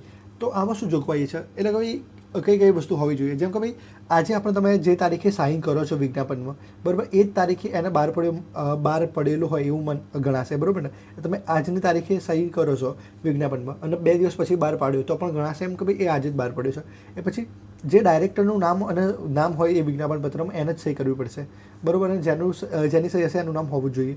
એ પછી નકલ કોને આપવાની? તો નકલ દેખો, એક તો કંપની જોડે રાખવી પડશે, એક નકલ આપવી પડશે રજિસ્ટરનો. અને જ્યારે રજિસ્ટરને નકલ આપશે તો રજિસ્ટર એની નોંધણી કરશે, અને રજિસ્ટર નોંધણી કરશે એના પછી જ તમે વિજ્ઞાપનને બહાર મોકલી શકશો. રજિસ્ટરવાળાએ એટલે કે રજિસ્ટર ઓફિસે એકવાર નોંધણી કરી દીધી, એ પછી નોંધણીના 90 દિવસની અંદર વિજ્ઞાપનને બહાર પાડવું જ પડશે. અને જો 90 દિવસમાં તમે વિજ્ઞાપનને બહાર નહીં પાડો તો પછી એવું મનાશે કે વિજ્ઞાપન બહાર પડ્યું જ નથી, બરાબર? આવા વિજ્ઞાપનમાં તમે કઈ વિગત આપશો? તો એક તો ભાઈ તમારું ઉદ્દેશ્ય શું છે, પછી મેમોરેન્ડમ ઓફ એસોસિએશનમાં સહી કરનારા લોકો કયા છે, એમનું નામ, સ્થાન, હોદ્દો, અંગત બાબતો, દરેક વસ્તુ. પછી શેરની સંખ્યા અને એના પ્રકારો, પછી રિડીમેબલ પ્રેફરન્સીસ શેરો છે કે નહીં, પછી નાણાં પરત કરવાની તારીખ કઈ છે. દેખો આ બેસિકલી આઈપીઓ જેવું છે, તમે સમજો આઈપીઓ જ છે. જેમ કે ભાઈ આઈપીઓમાં દરેક વસ્તુ લખેલું હોય છે ભાઈ, જેમ કે કંપનીનું નામ, કંપનીનું ઉદ્દેશ્ય, કેટલા પૈસા જોઈએ છે એ, બરાબર? પછી કઈ તારીખે અલોટ થશે, કઈ તારીખે શું કહેવાય કે ભાઈ પૈસા પાછા મળી જશે તમને એ. પછી શેર હોલ્ડર કોણ છે, એમના હકો શું હશે, પછી ડાયરેક્ટરનું નામ, ડાયરેક્ટરને કેટલા પૈસા મળે છે, બરાબર? ડાયરેક્ટર અને મેનેજિંગ ડાયરેક્ટરની સેલેરી કેટલી છે, એમનું વળતર કેટલું છે, એ લોકોનું નામ, સરનામું, દરેક વસ્તુ.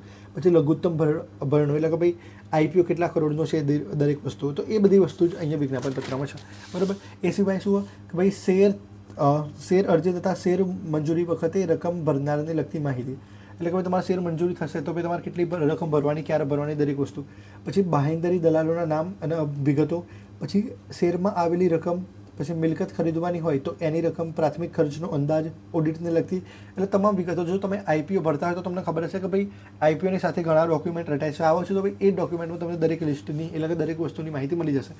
પછી સત્ય અને ગેરમાર્ગે દોરી જતા પરિબળ હોય, એટલે કે ભાઈ કોઈ ખોટી માહિતી આપવી હોય અને ખોટી માહિતી જોઈને તમે ભાઈ આમ ખુશ થઈને કોઈ શેર લઈ લીધો હોય અને પછી તમને ખબર પડે કે ભાઈ આ તો ખોટી માહિતી છે, તો એના માટે તમારા શું અધિકારો છે આપણે એની વાત કરીએ.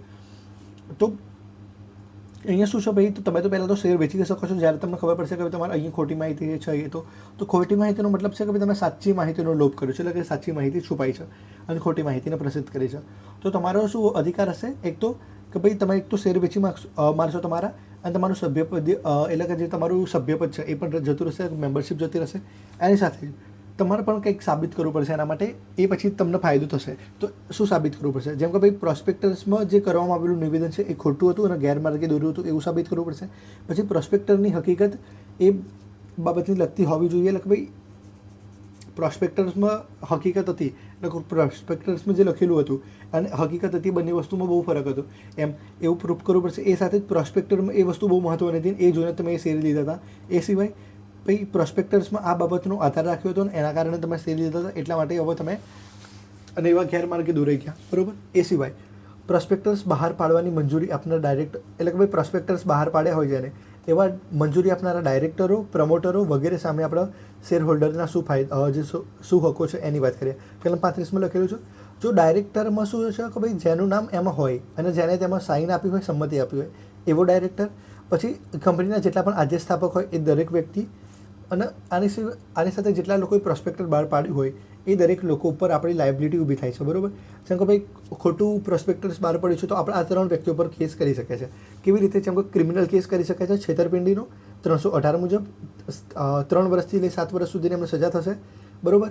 પણ જો નિવેદન સાચું છે એવું લાગે છે, એવા વાજબી કારણો છે, તો પછી એવા કેસ નહીં થાય, બરાબર. કાં તો એ લોકો બાઇજ્જત બળી થઈ જશે. પછી કલમ 35 શું કહે છે? ભાઈ દીવાની જવાબદારી. દીવાની જવાબદારીનો શું મતલબ છે કે ભાઈ નુકસાન વળતર મળી જશે તમને અહીંયા. હવે ડાયરેક્ટરને મુક્ત થવું છે, બરાબર. કોઈ કંપનીનો ડાયરેક્ટર છે અને એને અહીંયાથી મુક્ત થવું છે, ભાઈ એની પર ખોટો કેસ થઈ ગયો છે, કાં તો પ્રમોટર્સ ઉપર ખોટો કેસ થઈ ગયો છે, એમને મુક્ત થવું છે, તો એ લોકોને શું પ્રૂફ કરવું પડશે? તો એ લોકોને પ્રૂફ કરવું પડશે. અહીંયા દેખો, પહેલાં તો શું પ્રૂફ કરવું પડતું હતું? અહીંયા આ વસ્તુ પ્રૂફ કરવી પડતી હતી. અહીંયા પ્રૂફ કરવાનું છે જેમ કે ભાઈ ડાયરેક્ટરે સંમતિ આપી, બરાબર. પછી પ્રોસ્પેક્ટર બહાર પણ પાડી દીધું. પણ જ્યારે પ્રોસ્પેક્ટર બહાર પડતું હતું એ જ ટાઈમે એ લોકોએ શું કર્યું? એટલે ડાયરેક્ટરે સંમતિ પાછી લઈ લીધી. તો અને આવું કંઈક થયું પછી શું મનાશે કે ભાઈ ડાયરેક્ટરની સંમતિ નથી અને પ્રોસ્પેક્ટર બહાર પડ્યું, તો એવા ટાઈમે ડાયરેક્ટરનો બચાવ થઈ જશે. એ પછી વાત કરીએ કે ભાઈ ડાયરેક્ટરની જાણ વગર પ્રોસ્પેક્ટર બહાર પાડી દીધું હોય અને જ્યારે ડાયરેક્ટરને ખબર પડી હોય તો ડાયરેક્ટરે એવી નોટિસ ઇસ્યુ કરી દીધી હોય કે ભાઈ મારી જાણ વગર પ્રોસ્પેક્ટર બહાર પાડ્યું છે, તો આ પ્રોસ્પેક્ટરનો વિશ્વાસ કરતા નહીં, તો પણ એની પર કેસ નહીં બને. અથવા તો શેરની વેચણી થાય, બરાબર. એ પહેલાં જ પ્રોસ્પેક્ટર બહાર પાડ્યું પણ શેરની વેચણી થાય એ પહેલાં જ એ લોકોને ખબર પડી જાય કે ભાઈ નિવેદન અસત્ય છે અને એ લોકો જાહેર નોટિસ આપી સંમતિ પાછી લઈ લીધી, તો પણ એ લોકો બચી જશે. અથવા તો ભાઈ નિષ્ણાંત વ્યક્તિએ અધિકૃત કરેલા ખોટા નિવેદન, એટલે ભાઈ કોઈ નિષ્ણાંત વ્યક્તિ છે, જેમ કોઈ સીએ છે અને સીએ એ ટાઈપનું નિવેદન આપ્યું, બરાબર. તો એમના શું કહેવાય કે ભાઈ એમના જે પુરાવા હતા એમના કારણે આ લોકોએ ખોટું નિવેદન આપી દીધું, તો એવા ટાઈમે પણ આ લોકો બચી જશે. પછી ડાયરેક્ટર્સ, પ્રમોટર્સ અને બીજી વ્યક્તિના સામે કંપનીના હકો. જ્યારે ડાયરેક્ટર્સ અને પ્રમોટર્સની વાત કરે છે અથવા તો બીજી વ્યક્તિની વાત કરે છે, તો એની સામે કંપનીના શું હકો છે? તો કંપનીને પણ હક મળે છે આ લોકોની સામે. જેમ કે ભાઈ કંપની સાથે વિશ્વાસનો સંબંધ હોય છે ડાયરેક્ટર્સનો, પ્રમોટર્સનો, બરાબર. હવે જો એવો વિશ્વાસના સંબંધનો ભંગ થાય છે તો અને આ ડાયરેક્ટર્સ અને પ્રમોટર્સ છે એ છુપી રીતે નફો કરે છે અને કંપનીના હાથમાં એવો નફો જતો નથી, તો આવા વ્યવહારોનો કંપની અંત લાવશે. આ બધી વાત આપણે પહેલા વિડીયોમાં પણ કરી લીધી હતી. એ પછી તેમજ જે પ્રોસ્પેક્ટર છે એ ગેરરજૂઆતના કારણે અથવા તો પ્રોસ્પેક્ટસમાં ગેરરજૂઆત થઈ છે અને એના કારણે કંપનીને નુકસાન થયું છે, તો એના માટે પણ આ લોકો જવાબદાર રહેશે. એટલે કે ભાઈ ડાયરેક્ટર્સ અને પ્રમોટર્સ બંને માટે જવાબદાર રહેશે. જો મેમ્બર સાથે ધોખાધડી થઈ હોય તો મેમ્બર સાથે અને કંપની સાથે ધોખાધડી થઈ હોય તો કંપની સાથે, બરાબર. તો વળતર માટે એ લોકો જવાબદાર રહેશે. અને 2 કેસ છે ઇમ્પોર્ટન્ટ, ડેરી વર્સિસ સ્પીક અને હેડલી બાયરન એન્ડ કંપની લિમિટેડ. એક ધુમાડાવાળો કેસ હતો, એ પણ તમે જોઈ લેજો કે સામેથી જે હશે. તો એટલા 2 કેસો ખાલી થોડા બહુ વાંચી લેજો. આ ક્વેશ્ચન પર તમને ખબર પડી જશે. આ ક્વેશ્ચન બહુ કંઈ છે નહીં, ખાલી આમાં થોડુંક કોન્સેપ્ટ બેઝ છે, ખાલી થોડુંક રટ્ટાફિકેશન વધારે છે, તમારે રટ્ટો મારીને યાદ રાખવું પડશે. તો ઓવરઓલ આપણે company Lonar most of video બનાવી દીધા છે. હવે 2 વિડીયો બાકી છે, એ 2 વિડીયો બની જશે એટલે આપણે કંપની લોની સિરીઝ કરી દઈશું બંધ. હેલો ફ્રેન્ડ્સ, કેમ છો તમે બધા? તો આજે આપણે કંપની લોનો એક મહત્વનો ક્વેશ્ચન સમજવાના છીએ, જે છે આદ્ય સ્થાપકો, એટલે કે કંપનીના પ્રમોટર્સ. હવે પ્રમોટર્સમાં કોણ હોય છે, એ પ્રમોટર્સ કોણ હોય છે એ સમજીશું. પછી એ પ્રમોટર્સની ફરજો શું છે, એની જવાબદારીઓ શું છે, એના અધિકારો શું છે, એ દરેક વસ્તુને આજે આપણે સમજવાની કોશિશ કરીશું. આની પહેલાં આપણે કંપની ધારાની વાત કરી હતી. સૌથી પહેલાં આપણે એ કીધું ભાઈ કંપનીમાં જે કંપની એક્ટ હતા એ દરેક એક્ટની વાત કરી હતી, એના લક્ષણોની વાત કરી હતી, એની વ્યાખ્યાઓની વાત કરી હતી. એ વાળો વિડીયો જોવો તો ડિસ્ક્રિપ્શનમાં લિંક મળી જશે. સૌથી પહેલાં એ વિડીયો જોઈ લેજો. એ પછી બીજો વિડીયો જોજો તમે બીજો વિડીયો જોજો તમે મેમોરેન્ડમ ઓફ એસોસિએશન અને આર્ટિકલ ઓફ એસોસિએશનનો. એ પછી આપણે પ્રોસ્પેક્ટર્સવાળો વિડીયો બનાવી દઈશું. બટ અત્યારે આપણે લઈને આવ્યા છે આદ્ય સ્થાપક, એટલે કે કંપનીના પ્રમોટર્સ. તો આ બંને વિડીયો જોયા પછી તમે કંપનીના પ્રમોટર્સનો વિડીયો જોશો તો તમને વધારે પડતું ક્લિયર થશે. તો તો એ બંને વસ્તુને તમે પહેલાં સમજી લો છો. તમને એ બંને વસ્તુ આવડતી હોય તો જ તમે આ વાળો વિડીયો જોજો. હવે વાત કરીએ કંપનીના આદ્ય સ્થાપકની. તો સૌથી પહેલાં આપણે વાત કરી હતી ભાઈ કે કંપની એનું કઈ રીતે બનાવવાની, કંપનીનું તમે મેમોરેન્ડમ ઓફ એસોસિએશન સમજી લીધું, આર્ટિકલ ઓફ એસોસિએશન સમજી લીધું. પણ આ બધું બનાવતા પહેલાં તમને એક વસ્તુની જાણ હોવી જોઈએ કે ભાઈ કંપનીના પ્રમોટર્સ કોને કહેવાય. બરાબર, આ બંને વસ્તુની તમને ખબર પડી ગઈ. હવે તમે એ વિચારશો કે ભાઈ જ્યારે કંપની બની, બરાબર, તો કંપની બનાવવા માટે જે વ્યક્તિઓ હતા તો એ વ્યક્તિઓ એવો તો શું કાર્યો કર્યા કે જેના કારણે આ કંપની બની, તો એ જ વ્યક્તિઓને શું કહેવાશે કે ભાઈ એ વ્યક્તિઓને કહેવાશે પ્રમોટર્સ. હજુ પણ થોડુંક સરખી રીતે સમજીએ અને થોડુંક ડિટેલમાં સમજવાની કોશિશ કરીશું. તો સૌથી પહેલાં આપણે પ્રમોટર્સની વાત કરીએ. તો દરેક વસ્તુનો જવાબ દો ને આપણે હવે સમજીએ પ્રમોટર્સ. તો પ્રમોટર્સનો શું મતલબ છે ભાઈ, કંપનીના પ્રમોટર્સ પહેલાં તો કોને કહેવાય એ સમજવાની કોશિશ કરીએ. તો એક કામ કરે, હું તમને ખુદને જ પ્રમોટર્સ બનાવું છું. તમે વિચારો કે તમે કોઈ કંપની બનાવશો તો તમે કંપની બનાવવા માટે કઈ કઈ વસ્તુનું ધ્યાન લેશો. તો એ જ વસ્તુ છે અહીંયા પણ. તો જે વ્યક્તિ કંપનીને બનાવે છે એ વ્યક્તિ છે પ્રમોટર્સ. એટલે કે તમે જો કંપની બનાવશો, જેમ કે તમારી જોડે એક બહુ મસ્ત આઈડિયા છે, યુનિક આઈડિયા છે, તો એક આઈડિયાનો તમે યુઝ કરી તમે કંપનીને એક બનાવી, તો તમે જે કંપની બનાવી એ કંપનીના તમે થઈ ગયા પ્રમોટર્સ. એટલે કે ભાઈ તમે કંપનીને બનાવી છે, બરાબર ને. બીજું પણ એક વ્યક્તિ હોય છે, એ હોય છે મેમ્બર્સ, એટલે કે સભ્ય. તો કંપનીનો સભ્ય કોણ હોય છે કે જે કંપનીના શેર બાય કરે છે, એને કહેવાય છે શેર હોલ્ડર. પછી એક હોય છે ડાયરેક્ટર. ડાયરેક્ટર શું કરે છે ભાઈ, કંપનીને મેનેજ કરે છે. તો કંપનીનું દરેક અલગ અલગ વસ્તુ હોય છે. એક વ્યક્તિ કે જે કંપનીને બનાવે છે એને શું કહેવાશે, પ્રમોટર્સ. પછી જે કંપનીને ડાયરેક્ટ કરે છે, કંપનીને મેનેજ કરે છે, એને કહેવાશે ડાયરેક્ટર. જે કંપનીને મૂડી આપે છે, જે કંપનીને પૈસા આપે છે, એ કહેવાશે મેમ્બર. જે કંપનીને લોન આપે છે, બરાબર, જે કંપનીને માલ સામાન આપે છે વગર પૈસા, એને કહેવાશે આપણા લેણદાર. તો આટલા શબ્દોને તમે યાદ રાખજો. આ સિવાય પણ એક વ્યક્તિ હોય છે જે કંપનીને બંધ કરાવશે. તો કંપનીને જે બંધ કરાવશે એ હોય છે ઓફિશિયલ લિક્વિડેટર.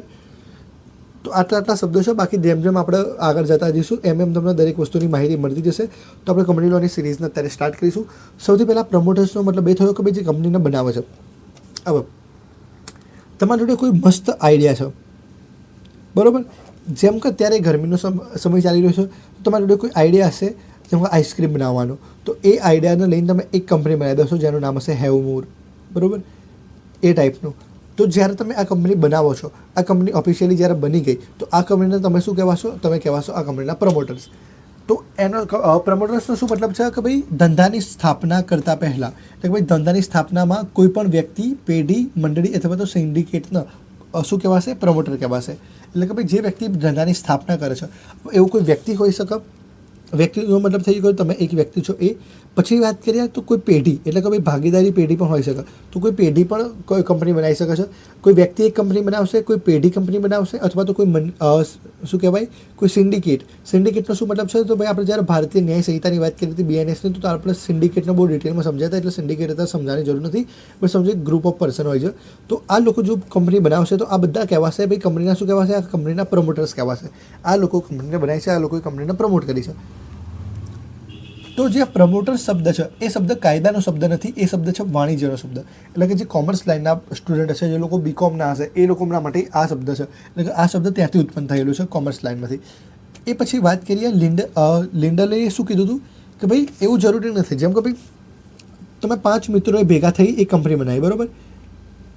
હવે 2 જણાએ એમાં શું કામ કર્યું, 2 જણાએ એમાં ખાલી પૈસા આપ્યા, બહુ બધા પૈસા આપ્યા, મૂડી બહુ ખતરનાક વાળી આપી. એક જણે કમ્પ્લીટલી સ્ટ્રેટેજી બનાવી, કંપની કઈ રીતે બનાવવાની, માલ સામાનનું શું છે, આ તે દરેક વસ્તુ એક જણે નક્કી કરી, બરાબર. એક જણે કંપનીની દરેક વસ્તુની હેલ્પ કરાવી અને એક વ્યક્તિએ દરેક વ્યક્તિની સહાય કરી. તો આ બધા જ વ્યક્તિઓ પ્રમોટર્સ છે, બરાબર ને. એ કહે છે લિન્ડસે, બરાબર. એનો શું મતલબ થયો કે ભાઈ બધા કાર્યોમાં આગળ પડતું કોઈનું સ્થાન હોય. તો એવું જરૂરી નથી કે ભાઈ કંપનીમાં બધા લોકોનું સરખું સ્થાન હોય, દરેક લોકોએ સરખું કામ કર્યું. અહીંયા આપણે અલગ અલગ લોકોની વાત કરીએ તો કંઈ બધાએ 25% કામ નથી કર્યું, બધાએ પોતાની ક્ષમતા હિસાબે કામ કર્યું. જેની જોડે પૈસા વધારે હતા એને મૂડી આપી, જેની જોડે બુદ્ધિ વધારે હતી એને સ્ટ્રેટેજી કરી, બરાબર. જે દરેક વસ્તુને સંભાળી શકતો હતો એને દરેક વસ્તુની હેલ્પ કરી, અને એક વ્યક્તિએ સહાય કરી દરેક વ્યક્તિઓની, બરાબર, જે ઓલરાઉન્ડર હતો. તો એ જ રીતે બધા પ્રમોટર્સ કહેવાય. તો અહીંયા શું કીધું કે ભાઈ એવું જરૂરી નથી ભાઈ કે બધા લોકોએ કમ્પ્લીટ શું કહેવાય કે ભાઈ 50% આપ્યું હોય, કાં તો 25% આપ્યું હોય. પણ જો કોઈ વ્યક્તિ કોઈ કાર્ય કરે છે તો એ પ્રમોટર્સ છે, અથવા તો કોઈ બહુ મોટી મૂડી ભેગી કરે છે તો એ પણ પ્રમોટર છે, અથવા તો ભાઈ કોઈ તો પણ એ શું નથી, બરાબર. પ્રમોટર્સ તો કોને કહેવાય, તો ભાઈ આટલું તો વસ્તુ સમજી લીધી કે ભાઈ આટલી વસ્તુ કરો તો તમે પ્રમોટર્સ કહેવાઓ, બરાબર. પણ તમે ધંધાના નિષ્ણાત નહીં કહેવાઓ, તમે સલાહકાર નહીં કહેવાઓ અને તમે એન્જિનિયર નહીં કહેવાઓ. હવે આપણે ફરજોને સમજવાની કોશિશ કરીએ તો દેખો, આમ તો ફરજો જોવા જઈએ તો બહુ ઇઝી જ છે, પણ તમે જ્યારે તમારી કંપની હિસાબે સમજશો તો તમને ફરજો પણ ઇઝી લાગશે, બરાબર. ફરજોને સમજવા માટે તમે એમ સમજો કે ભાઈ તમારે એક કંપની બનાવી છે. તમને જે ગમતું હોય તમે લઈ શકો છો. મેં અત્યારે લીધું ભાઈ, તમે માની લો કે તમે અત્યારે બનાવો છો ભાઈ ટામેટા સોસની કંપની, બરાબર. તમે કિસાન જેમ આવો છો એ રીતે તમે એક ટામેટાનું જેમ બનાવવા માટે કંપની સ્ટાર્ટ કરવાનું વિચારો છો. તો સૌથી પહેલાં તમે શું કરશો? સૌથી પહેલાં તમે વિચારશો કે ભાઈ શું આવી કંપની બનાવી શકાય કે નહીં. તો સૌથી પહેલાં તો તમે વિચારી લીધું. હવે વિચાર્યા પછી તમે શું કરશો કે તમે જોશો કે ભાઈ શું આવી કંપની બનાવવાથી નફો થશે, એટલે કે ભાઈ ટામેટા સોસ બનાવવાથી કાં તો ટામેટાનું કેચઅપ બનાવવાથી, ટામેટા જેમ બનાવવાથી શું તમને નફો થશે. અને જો તમારો જવાબ તમને ત્યાંથી મળે છે કે ભાઈ હા નફો થશે, કારણ કે ભાઈ બાળકો પણ ખાશે, જે બુજુર્ગ લોકો છે એ પણ ખાશે, અને જે મધ્યમ વર્ગીય છે એ પણ ખાશે, તો દરેક લોકો આ વસ્તુનો ખાશે, યુઝ કરશે. તો એનો તમને એવું લાગે છે કે ભાઈ આનાથી તમને બહુ ખતરનાકવાળો નફો થશે. એ પછી તમે આગળની સ્ટ્રેટેજી કરો છો કે ભાઈ ટામેટા ક્યાંથી લાવવા, બરાબર. એ સાથે જેટલી પણ અંદર વસ્તુઓ એડ થશે તો એ દરેક વસ્તુ ક્યાંથી લાવવી, કાચો માલ ક્યાંથી લાવવો, એ સાથે જ ટામેટા જેમ એમ તો બનશે નહીં, તો એના માટે યંત્રો છે, યંત્રો ક્યાંથી લાવવા.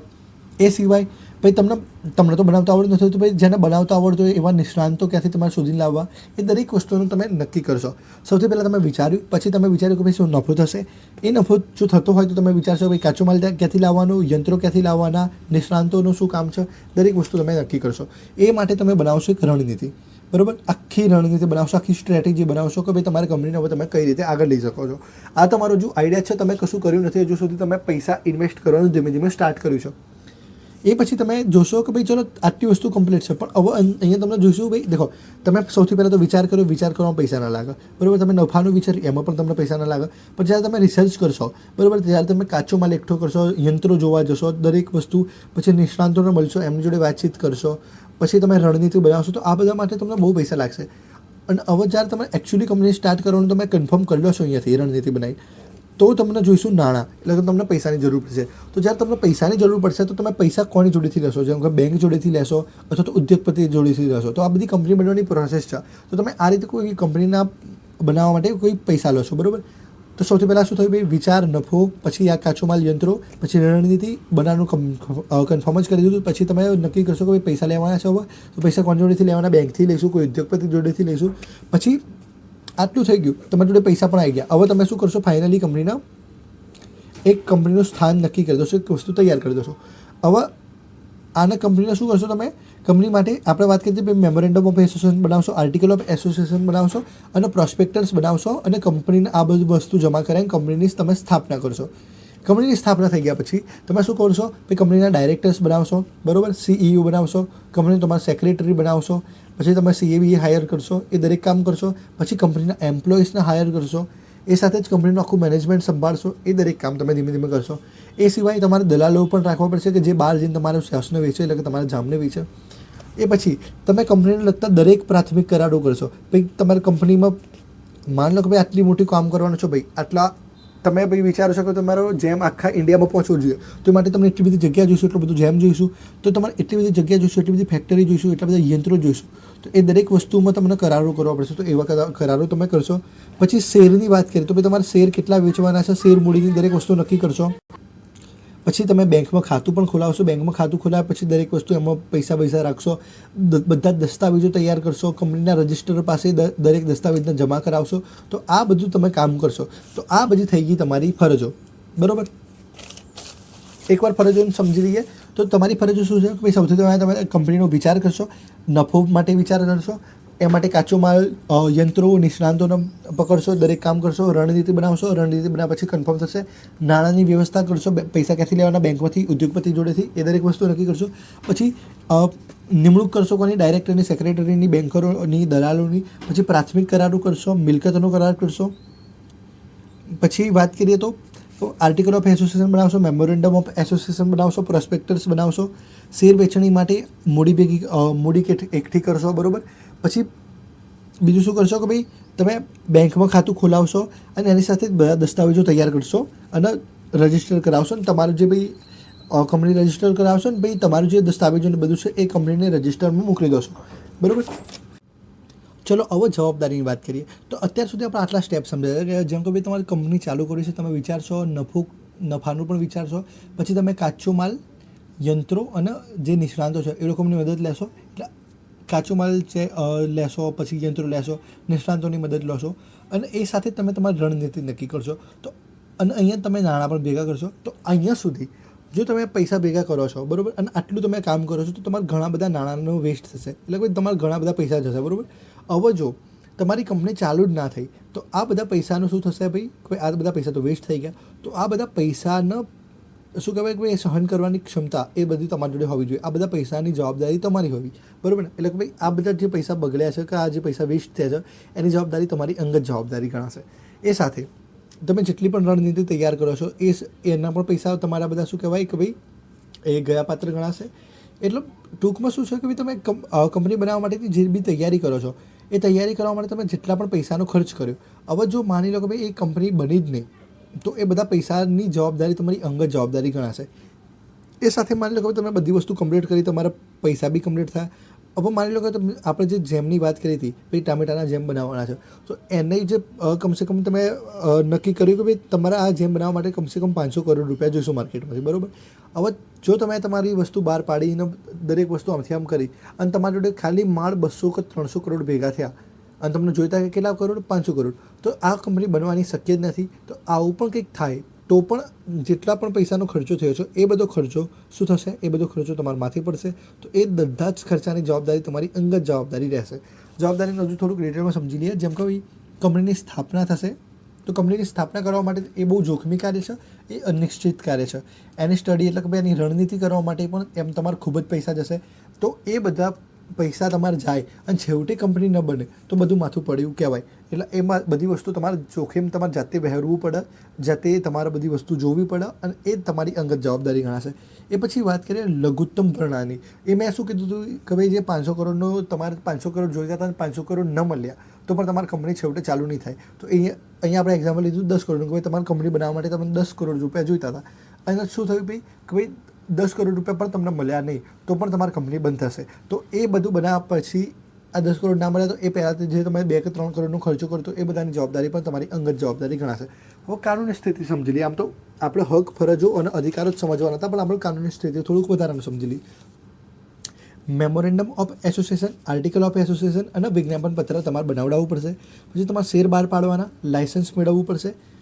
એ સાથે તમારા ધંધો છે કાં તો ભાઈ મકાનો છે, જે તમારા ધંધો છે, મકાનો છે, મિલકતો છે, એ બધું ખરીદવા માટે વાટાઘાટ કરવી પડશે.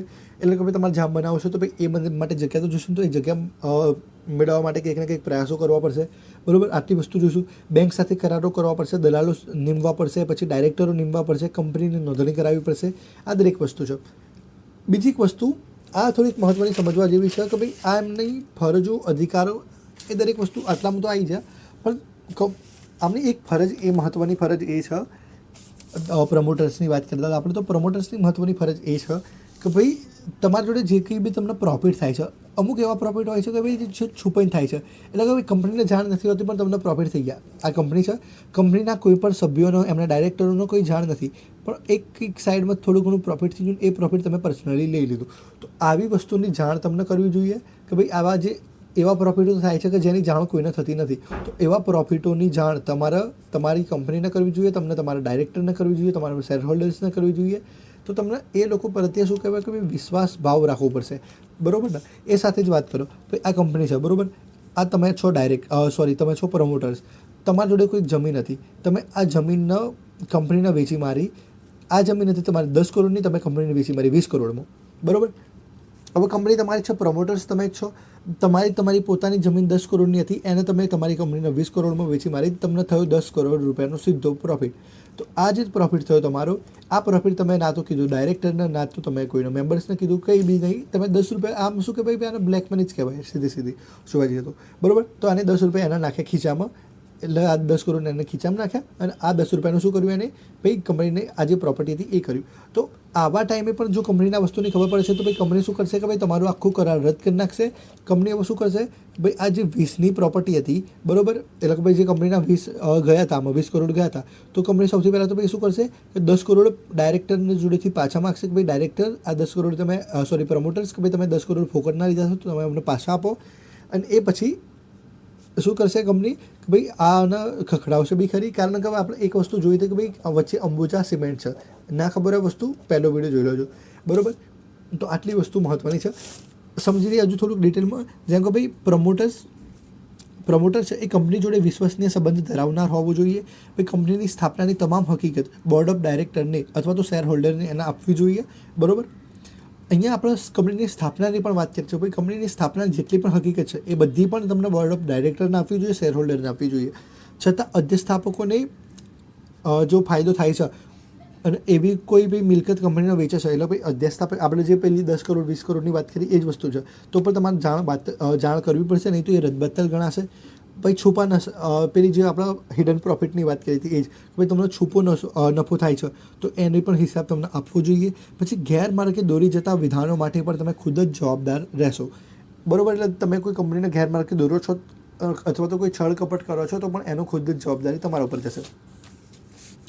એક કેસ હતો ગુલકસ્ટેઇન અને ગુલકસ્ટેઇન વર્સિસ બનરેસનો. આ કેસ શું કહેતો હતો ભાઈ જે કંપની સ્થાપવાની તમારી હકીકતો છે ભાઈ અધ્યસ્થાપકોને કંપની સ્થાપવાની હકીકતોના શેર હોલ્ડરને જણાવવી જોઈએ. એ પણ સ્પષ્ટ રીતે સત્ય અને શુદ્ધ રીતે તમને શુદ્ધ ભાવનાથી જણાવવી જોઈએ. એ પછી વાત કરીએ અધ્યસ્થાપકોની. તો અધ્યસ્થાપકો ના તો એજન્ટ છે ના તો ટ્રસ્ટી છે. બિકોઝ આમ જોવા જઈએ તો અધ્યસ્થાપકો એજન્ટ અને ટ્રસ્ટી તરીકે તો કામ કરે છે પણ જ્યારે કંપની સ્થપાઈ જ નથી તો ક્યાંથી એજન્ટ આવે ને ક્યાંથી શું કહેવાય ટ્રસ્ટી આવે બરાબર. એમ કહેવાય છે કે ભાઈ અધ્યસ્થાપકો કંપનીના એજન્ટ છે અને કંપનીના ટ્રસ્ટી છે પણ કંપની બની નથી. કંપની ક્યારે બનશે જ્યારે કંપનીનું રજિસ્ટ્રેશન કરશે. તો જ્યાં સુધી કંપનીનું રજિસ્ટ્રેશન નહીં થાય ત્યાં સુધી એ પ્રમોટર્સ એ કહેવાશે જ નહીં બરાબર.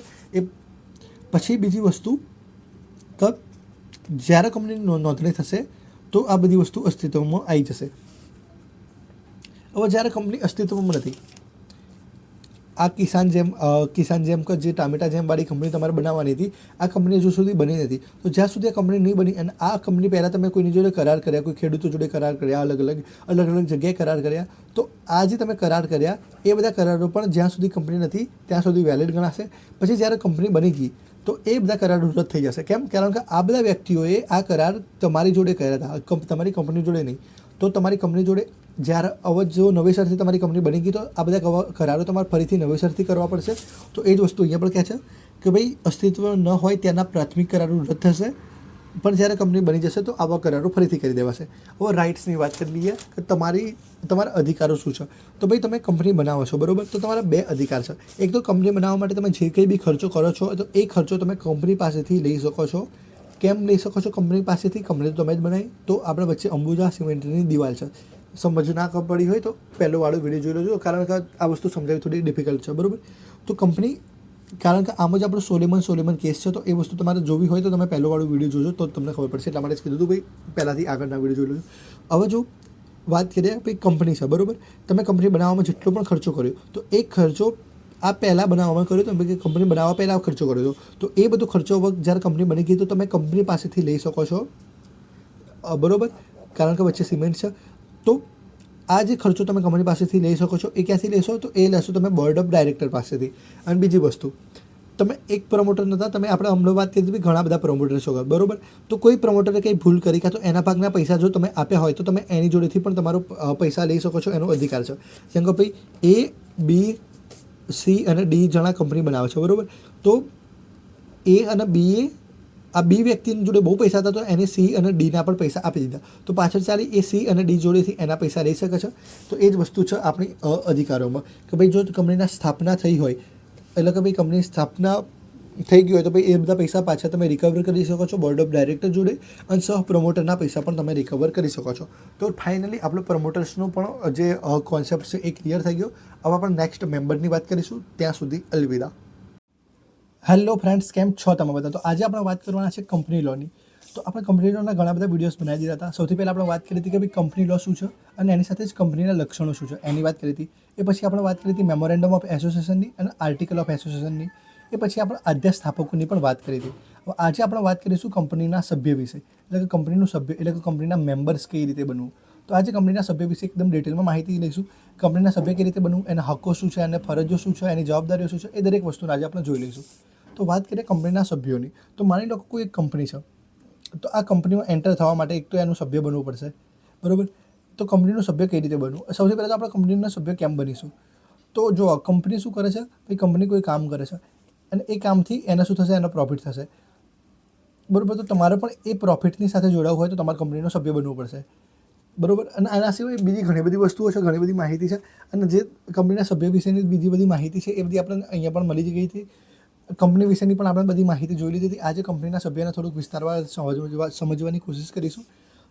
કંપનીનો સભ્ય બનવાનું, માની લો કે ભાઈ કોઈ કંપની છે અને કોઈ કંપની બહુ સારું પરફોર્મન્સ કરી રહી છે, સારું કામ કરી રહી છે, તો તમને બી વિચાર થશે કે ભાઈ ચલો તમે બી આ કંપનીમાં સભ્ય બની જાઓ. સભ્ય બનવાથી શું થશે? સભ્ય બનવાથી તમારો એ ફાયદો થશે, એક તો તમે કંપનીમાં ઓફિશિયલી તમે મેમ્બર બની જશો. એથી જો કંપનીને જે બી પ્રોફિટ થશે તો એ પ્રોફિટમાં તમને સીધો શેર મળશે, બરાબર. તો એ જ ફાયદો તમારો છે. તો હવે એ જ વાત કરીએ કે સભ્ય બનવું કઈ રીતે છે. તો એક તો કંપનીના સભ્ય બનવા માટે એક મહત્ત્વની વસ્તુ છે કે ભાઈ તમે કોઈ પણ કરાર કરવા માટે સમર્થ હોવા જોઈએ. આપણે આની પહેલાં કોન્ટ્રાક્ટ એક્ટ ભણ્યા હતા. તો કોન્ટ્રાક્ટ એક્ટમાં વાત કરી હતી ભાઈ મુક્ત સંમતિની, પછી કરારની કે કઈ કરાર માટેની યોગ્યતા શું થાય, ભાઈ કયા લોકો કરાર કરી શકે અને કયા ના કરી શકે, તો એ દરેક વસ્તુની વાત કરી હતી આપણે. તો જે લોકો કરાર કરી શકવાના હોય, બરાબર, એટલે કે કરાર કરવા સમર્થ હોય એવા વ્યક્તિઓ અહીંયા કંપનીના સભ્ય બની શકે છે. એટલે કોઈ સગીર અને કોઈ અસમર્થતા ધરાવતું હોય તો એવું વ્યક્તિ કંપનીનું સભ્ય ના બની શકે. કોમન લો શું કહે છે કે ભાઈ સગીર વ્યક્તિને સભ્ય બનાવવો હોય તો બનાવી શકાય, પણ એની કોઈ પણ પ્રકારની જવાબદારી રહેશે નહીં. એટલે કે ભાઈ કોઈ 17 વર્ષનો છોકરો છે કાં તો 17 વર્ષની છોકરી છે, એને કંપનીનો સભ્ય બનાવી તો શકાય, પણ એની કોઈ જવાબદારી નહીં રહે. એ જ વસ્તુ અહીંયા કહેવામાં આવે છે. એ પછી એ જ્યારે 18 વર્ષનો થશે તો એને પૂછવામાં આવશે કે તમારે કંપનીનું સભ્ય રહેવું છે કે કંપનીનું સભ્ય નથી રહેવું. એ પછી એના હાથમાં છે, એ ડિસાઇડ કરશે. હવે વાત કરીએ કે કઈ રીતે તમે કંપનીના સભ્ય બની શકો છો. તો આની પહેલાં જ આપણે વાત કરી હતી મેમોરેન્ડમ ઓફ એસોસિએશનની. તો મેમોરેન્ડમ ઓફ એસોસિએશનમાં જેટલા પણ લોકોની સાઇન જોઈએ, બરાબર, એમાં જે લોકો સાઇન કરશે એ લોકો કહેવાશે કંપનીના સભ્ય, બરાબર. જેમ કે ભાઈ મેમોરેન્ડમ ઓફ એસોસિએશન છે, એમાં ભાઈ 7 લોકોને સાઇન કરવાની છે, જાહેર કંપની હશે તો, બરાબર. તો જે 7 લોકો સાઇન કરશે એ સાથે કંપનીના બની જશે સભ્ય, બરાબર. તો એમના સામે એટલા શેર લખેલા હશે તો એટલા શેર એમને લેવા પડશે. જેમ કે ભાઈ 10 શેર લખ્યા તો 10 શેર લેવાના, 10,000 શેર લખ્યા તો 10,000 શેર એમને લેવા પડશે. એ પછી વાત કરીએ શેર ખરીદવાની અરજી કરીને. એટલે કે જ્યારે તમે શેર ખરીદવાની અરજી કરશો અને એ અરજીનો સ્વીકાર થશે ત્યારે શું થશે, ભાઈ જે કંપનીનું સભ્યપત્રક છે, એટલે કે જે મેમ્બર્સનું પત્રક હોય છે, મેમ્બર લિસ્ટ, એમાં તમારું નામ દાખલ થઈ જશે. એટલે ત્યારે પણ તમે કંપનીના સભ્ય બની જશો. તો મેમોરેન્ડમમાં સહી કરશો તો પણ તમે સભ્ય બનશો, અથવા તો તમે શેર ખરીદશો તો પણ તમે સભ્ય બનશો. પણ જ્યારે મેમોરેન્ડમમાં તમે સહી કરીને સભ્ય બનશો તો એને ઓરિજિનલ સભ્ય કહેવાય છે, એટલે કે ભાઈ જે વાસ્તવિક સભ્ય હોય એ કહેવાય છે, એટલે કે ઓરિજિનલ મેમ્બર કહેવાય છે. પછી ત્યાગપત્ર મેળવીને. ત્યાગપત્રનો શું મતલબ છે કે ભાઈ એક વ્યક્તિ છે જેની જોડે ઓલરેડી કોઈ કંપનીના શેર છે, બરાબર. હવે એને શેર રાખવા નથી, બરાબર. એને અલોટ થઈ ગયા છે શેર, પણ એને જોઈતા નથી. તો એ શું કરશે, ભાઈ એ શેરનું ત્યાગ કરશે. તો એ ત્યાગપત્ર બી વ્યક્તિને આપશે. હવે જ્યારે આ વ્યક્તિનું ત્યાગપત્રનું એક્સેપ્ટ થઈ જાય કંપની તરફથી અને એનું નામ સભ્યની લિસ્ટમાં આવી જાય તો એ વ્યક્તિ પણ, એટલે કે આ બી વ્યક્તિ પણ મેમ્બર બની જાય. એ પછી વાત કરીએ લાયકાતના શેર ખરીદીને. એટલે કે ભાઈ કંપનીનો ડાયરેક્ટર હોય તો એને કહેવામાં આવે કે ભાઈ તમારે આટલા લાયકાતના શેર લેવા પડશે તો જ તમે ડાયરેક્ટર બનશો. એટલે જ્યારે ડાયરેક્ટર નિમવાના હોય કંપનીના તો એમના માટે અમુક લાયકાતના શેર રાખવામાં આવેલા હોય, તો એ લાયકાતના શેર લેશે તો એ વ્યક્તિ પણ, એટલે કે ડાયરેક્ટર પણ શું થશે કે ભાઈ કંપનીનો સભ્ય બની જશે. એટલે મોસ્ટ ઓફ બધા પણ ડાયરેક્ટર હોય જેટલા બી કંપનીના, એ બધા કંપનીના સભ્ય હોય જ છે. પછી વાત કરીએ શેરની ફેરબદલી દ્વારા. એટલે કે જ્યારે તમે શેરની ફેરબદલી કરો છો, એક શેર બીજાને કરો છો. જેમ કે ભાઈ રિલાયન્સનો શેર તમે સેલ કરી દીધો, બરાબર. જેને બાય કર્યો એ મેમ્બર બની ગયો, તમારા મેમ્બર જતો રહ્યું. જેમ કે ભાઈ તમે ટાટાનો શેર ખરીદ્યો, ટાટાનો શેર તમે સેલ કરી દીધો, તો તમારું મેમ્બર પૂરું થઈ ગયું અને જેને પણ બાય કર્યો છે એનું મેમ્બરશિપ ચાલુ થઈ ગઈ. પછી કાયદેસરની ફેરબદલીને. એટલે કે ભાઈ કોઈ એ વ્યક્તિ જોડે બહુ શેર હતા, એ વ્યક્તિ મરી ગયો તો એના શેર જઈ ગયા બીના, એટલે કે એના છોકરાના ખાતે, એના વારસોના કે જેને મળવાના તેને મળી ગયા. તો એ થઈ કાયદેસરની ફેરબદલી. પછી શેર વોરંટ પરત કરવાથી. તો જ્યારે તમે શેર વોરંટ પરત કરો છો તો ત્યારે તમે કંપનીના સભ્ય બનો છો, અને જ્યારે તમે શેર વોરંટ લો છો તો કંપનીના સભ્ય નથી બનતા, એટલે કે કંપનીના સભ્યતાનો અંત આવે છે. એ પછી રોકડ સિવાયના અવેજીના બદલામાં શેર મેળવીને. માની લો તમે એવું કંઈક કામ કરી આલ્યું કંપનીને, આ કંપની છે અને આ તમે છો, તમે કંપની માટે કંઈક કામ કરી આલ્યું તો કંપનીને તમને પૈસા આપવાના હતા, પણ કંપની તમને પૈસા ના આપે, કંપનીને તમને પૈસાના બદલે શેર આપી દીધા, તો તમે બની ગયા કંપનીના સભ્ય. એ પછી આપણે વાત કરીએ કે તમારા સભ્યપદનો અંત કઈ રીતે આવશે. એટલે કે ભાઈ તમે કંપનીના અત્યારે સભ્ય છો તો તમારે એવું તો શું થશે કે ભાઈ તમે સભ્ય નહીં રહો, કાં તો સભ્યનો તમારો અંત આવશે. એક, તમારો શેર જપ્ત થઈ જાય. જ્યારે પણ તમારો શેર જપ્ત થઈ જશે, તમારો સભ્યપદ ખતમ. શેરની તમારી સોંપણી, એટલે તમે જો તમારો શેર બીજા કોઈને સોંપી દો તો પણ તમારો અંત થઈ જશે. પછી ટ્રાન્સફર કરશો તો પણ અંત, ટ્રાન્સમિશન કરશો તો પણ અંત, પછી લિયનના હકોનો અમલ થશે તો પણ તમારો અંત થઈ જશે. પછી કંપનીનું વિસર્જન થશે, જ્યારે કંપની જ નહીં હોય તો તમારા શેરની શું વેલ્યુ રહેશે. પછી રિડીમેબલ પ્રેફરન્સ, એટલે કે તમે જ્યારે રિડીમ કરી લો છો, જેટલા પણ પૈસા મૂક્યા હતા એટલા રિડીમ કરી લો છો તો પણ તમારો સભ્યપદનો અંત થઈ જશે. પછી અનિયમિત શેરની વહેંચણી, એટલે કે જ્યારે શેરની વહેંચણી જ અનિયમિત રીતે થઈ હોય, બરોબર, ત્યારે પણ તમારા પૈસા એટલે પાછા આવી જશે ને, ત્યારે પણ તમારા જે કંપનીના મેમ્બર હતા એ મેમ્બરશિપ તમારી જતી રહેશે. પછી શેર વોરંટ લેવાથી, એ જ વાત કરી ભાઈ, શેર વોરંટ પરત કરશો તો તમે શું થશો, ભાઈ કંપનીના સભ્ય બનશો. શેર વોરંટ લો છો તો કંપનીના સભ્ય નહીં બનો તમે, એટલે કે ભાઈ તમારો અંત આવી જશે. એ પછી મૃત્યુ થવાથી, એટલે કે ભાઈ તમે મરી જશો તો પણ સીધું એ થઈ જશે. નાદાર થવાથી પણ, એટલે કે નાદાર થઈ ગયા તો પણ એ થઈ જશે. પછી વાત કરીએ મોસ્ટ ઓફ રીતની, તો 2 રીત હોય છે કંપનીના સભ્ય બનવાની અત્યારે હાલ નોર્મલ જોઈએ તો. એક તો આઈપીઓ વાળી રીત, એટલે કે તમે આઈપીઓ ખરીદશો, તમને અલોટમેન્ટ થશે, એ તમે બની ગયા કંપનીના સભ્ય. એ સિવાય બીજી રીત શું છે? બીજી રીત એ છે કે ભાઈ તમે ડાયરેક્ટલી સ્ટોક માર્કેટમાંથી કંપનીના શેર બાય કરી દીધો. તો આ 2 બહુ ઇઝી રીત છે ભાઈ કોઈ પણ કંપનીના સભ્ય બનવાની. પણ જે સ્ટોક માર્કેટમાં લિસ્ટેડ જે સ્ટોક હશે એ બધા પબ્લિક કંપનીના હશે. એ પછી વાત કરીએ હક અને જવાબદારીઓની, કે સભ્યો તરીકે તમારા શું હકો છે, તમને શું અધિકારો મળે છે, તમારી જવાબદારી શું હશે. તો સૌથી પહેલો હક શું છે કે ભાઈ તમારે નકલો મેળવવાનો અધિકાર રહેશે. એટલે કે ભાઈ મેમોરેન્ડમ ઓફ એસોસિએશન, પછી આર્ટિકલ ઓફ એસોસિએશન, સભ્યપત્રક છે, સામાન્ય સભાની કાર્યવાહીની નોંધ છે, તો એ દરેક વસ્તુ તમારે મેળવવાનો અધિકાર છે. સરવૈયું છે, નફા નુકસાનની વસ્તુ છે, એ દરેક વસ્તુ. પછી દસ્તાવેજોનો તપાસવાનો અધિકાર, એટલે કે ભાઈ જે સભ્યપત્રક છે, પછી ડિબેન્ચર હોલ્ડરનું રજિસ્ટર છે, બોજાઓનું પત્રક છે, એ દરેક વસ્તુ તપાસવાનો તમારો અધિકાર રહેશે. પછી જે ભારતમાં હિસાબી ચોપડા તપાસવાનો અધિકાર રહેતો નથી, પણ જાપાન અને અમેરિકામાં આ હક રહે છે. સભાની નોટિસ મેળવવાનો અધિકાર, એટલે કે ભાઈ જ્યારે સામાન્ય સભા મળવાની હોય તો એ નોટિસ તમને પણ મળવી જોઈએ, કારણ કે તમે કંપનીના સભ્યો છો, તમે કંપનીમાં પૈસા આપેલા છે. તો એવી કોઈ પણ મિટિંગ થવાની હોય તો એ મિટિંગના તમને 21 દિવસ પહેલાં તમને નોટિસ મળી જવી જોઈએ. એ પછી એ મિટિંગમાં જઈને તમે વોટ પણ આપી શકો છો, બરોબર. હવે તમે એ દિવસે હાજર ના હોય તો તમારી બદલે બીજું કોઈ વ્યક્તિ જઈને પણ વોટ આપી શકે છે, એટલા પ્રોક્સી નિમવાનો પણ તમારી જોડે અધિકાર છે. પછી સભામાં તમારે કંઈ બોલવું હોય તો પણ તમે બોલી શકો છો, અને તમે જે કંઈ બી બોલશો એનો બદનક્ષી નહીં ગણાય, બરોબર. તો તમારે કોઈ ડાયરેક્ટરની પથારી ફેરવવી તો તમે ફેરવી શકો છો, પણ લિમિટ વળી. પછી વાત કરીએ તો ડિવિડન્ડ મેળવવાનો અધિકાર છે ભાઈ, પણ જો કંપનીને ડિવિડન્ડ આપવું હોય તો જ, કારણ કે સ્ટોક માર્કેટમાં એવા ઘણા બધા સ્ટોક છે જેના ડિવિડન્ડ મળે છે, અને એવા ઘણા બધા સ્ટોક છે જેમાં ડિવિડન્ડ નથી મળતા. એ પછી વાત કરીએ શેરોનું હસ્તાંતરણ કરવાનું, એટલે કે તમારી જોડે શેર છે, તમે એને હસ્તાંતરણ કરવું હોય તો કરી શકો છો. જેમ તમારી જોડે પ્રોપર્ટી છે અને તમારે એનું હસ્તાંતરણ કરવું છે તો તમે કરી શકો છો, એ રીતે શેરનું પણ છે, બરોબર. ટ્રાન્સફર ઓફ પ્રોપર્ટીનો વિડીયો પણ આપણે થોડાક ટાઈમમાં 1-2 દિવસમાં લાવવાનું સ્ટાર્ટ કરી દઈશું. પછી કેન્દ્ર સરકારના, જો માની લો કે તમારે સામાન્ય સભા બોલાતી નથી, બરોબર, તો તમે કેન્દ્ર સભા, એટલે કે કેન્દ્ર સરકારને પણ કહી શકો છો. માની લો કે તમારે દર વર્ષે સામાન્ય સભા બોલાવવાની જ હોય, બરોબર, પણ જ્યારે જો કંપની આવી સામાન્ય સભા બોલાવતી નથી તો તમે કેન્દ્ર સરકારને અરજી કરી શકો છો કે ભાઈ ડાયરેક્ટર સામાન્ય સભા નથી બોલાવી રહ્યા. એ પછી જ્યારે તમારે શેર બીજા કોઈને આપવા હોય, માની લો તમે એ વ્યક્તિ છો, તમને બીના શેર ટ્રાન્સફર કરવા છે, હવે ડાયરેક્ટર આ વસ્તુની મંજૂરી નથી આપતો, તો તમે શું કરશો, ભાઈ 2 મહિનાની અંદર તમે કેન્દ્ર સરકારને કહેશો કે ભાઈ આ ડાયરેક્ટર અમારે શેરનો મંજૂરી નથી કરતું, તો કેન્દ્ર સરકાર એમના ખિલાફ એક્શન લઈ લેશે. એ પછી વાત કરીએ શેરોનો કરાર રદ કરવાનો, એટલે કે જ્યારે શેર છે એનો કોઈ કરાર તમારે રદ કરવો હોય, બરોબર, જેમ કે ભાઈ પ્રોસ્પેક્ટરની ગેરરજૂઆત થઈ હોય તો તમે શેરનો કરારને રદ કરી શકો છો. પછી નુકસાની મેળવવાનો, જો પ્રોસ્પેક્ટરમાં કંઈ ગેરરજૂઆત હોય, પ્રોસ્પેક્ટર શું છે તો એના માટે પણ આપણે નેક્સ્ટ વિડીયો બનાવી દઈશું, તો આ વિડીયો પણ બધા જોડે વિડીયો આવી જશે.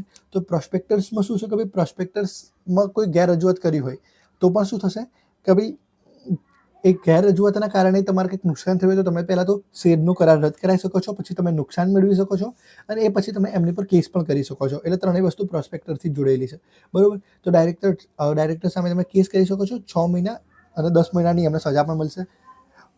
પછી વાત કરીએ શેરના પ્રમાણપત્ર મેળવવાનું, એ પણ તમને મળી જશે. એ પછી કંપનીની સામે કાયદેસરની કાર્યવાહી કરવાનો પણ તમારી જોડે અધિકાર છે. એટલે બીજા પણ કોઈ અધિકાર છે જે તમને મેમ્બર તરીકેના અધિકાર નથી મળતા, તો તમે કાયદેસરની કાર્યવાહી કરી શકો. પછી વાત કરીએ ફરજોની, તો કંપનીમાં જે મેમ્બર છે એમનો શું ફરજ હશે એની વાત કરીએ.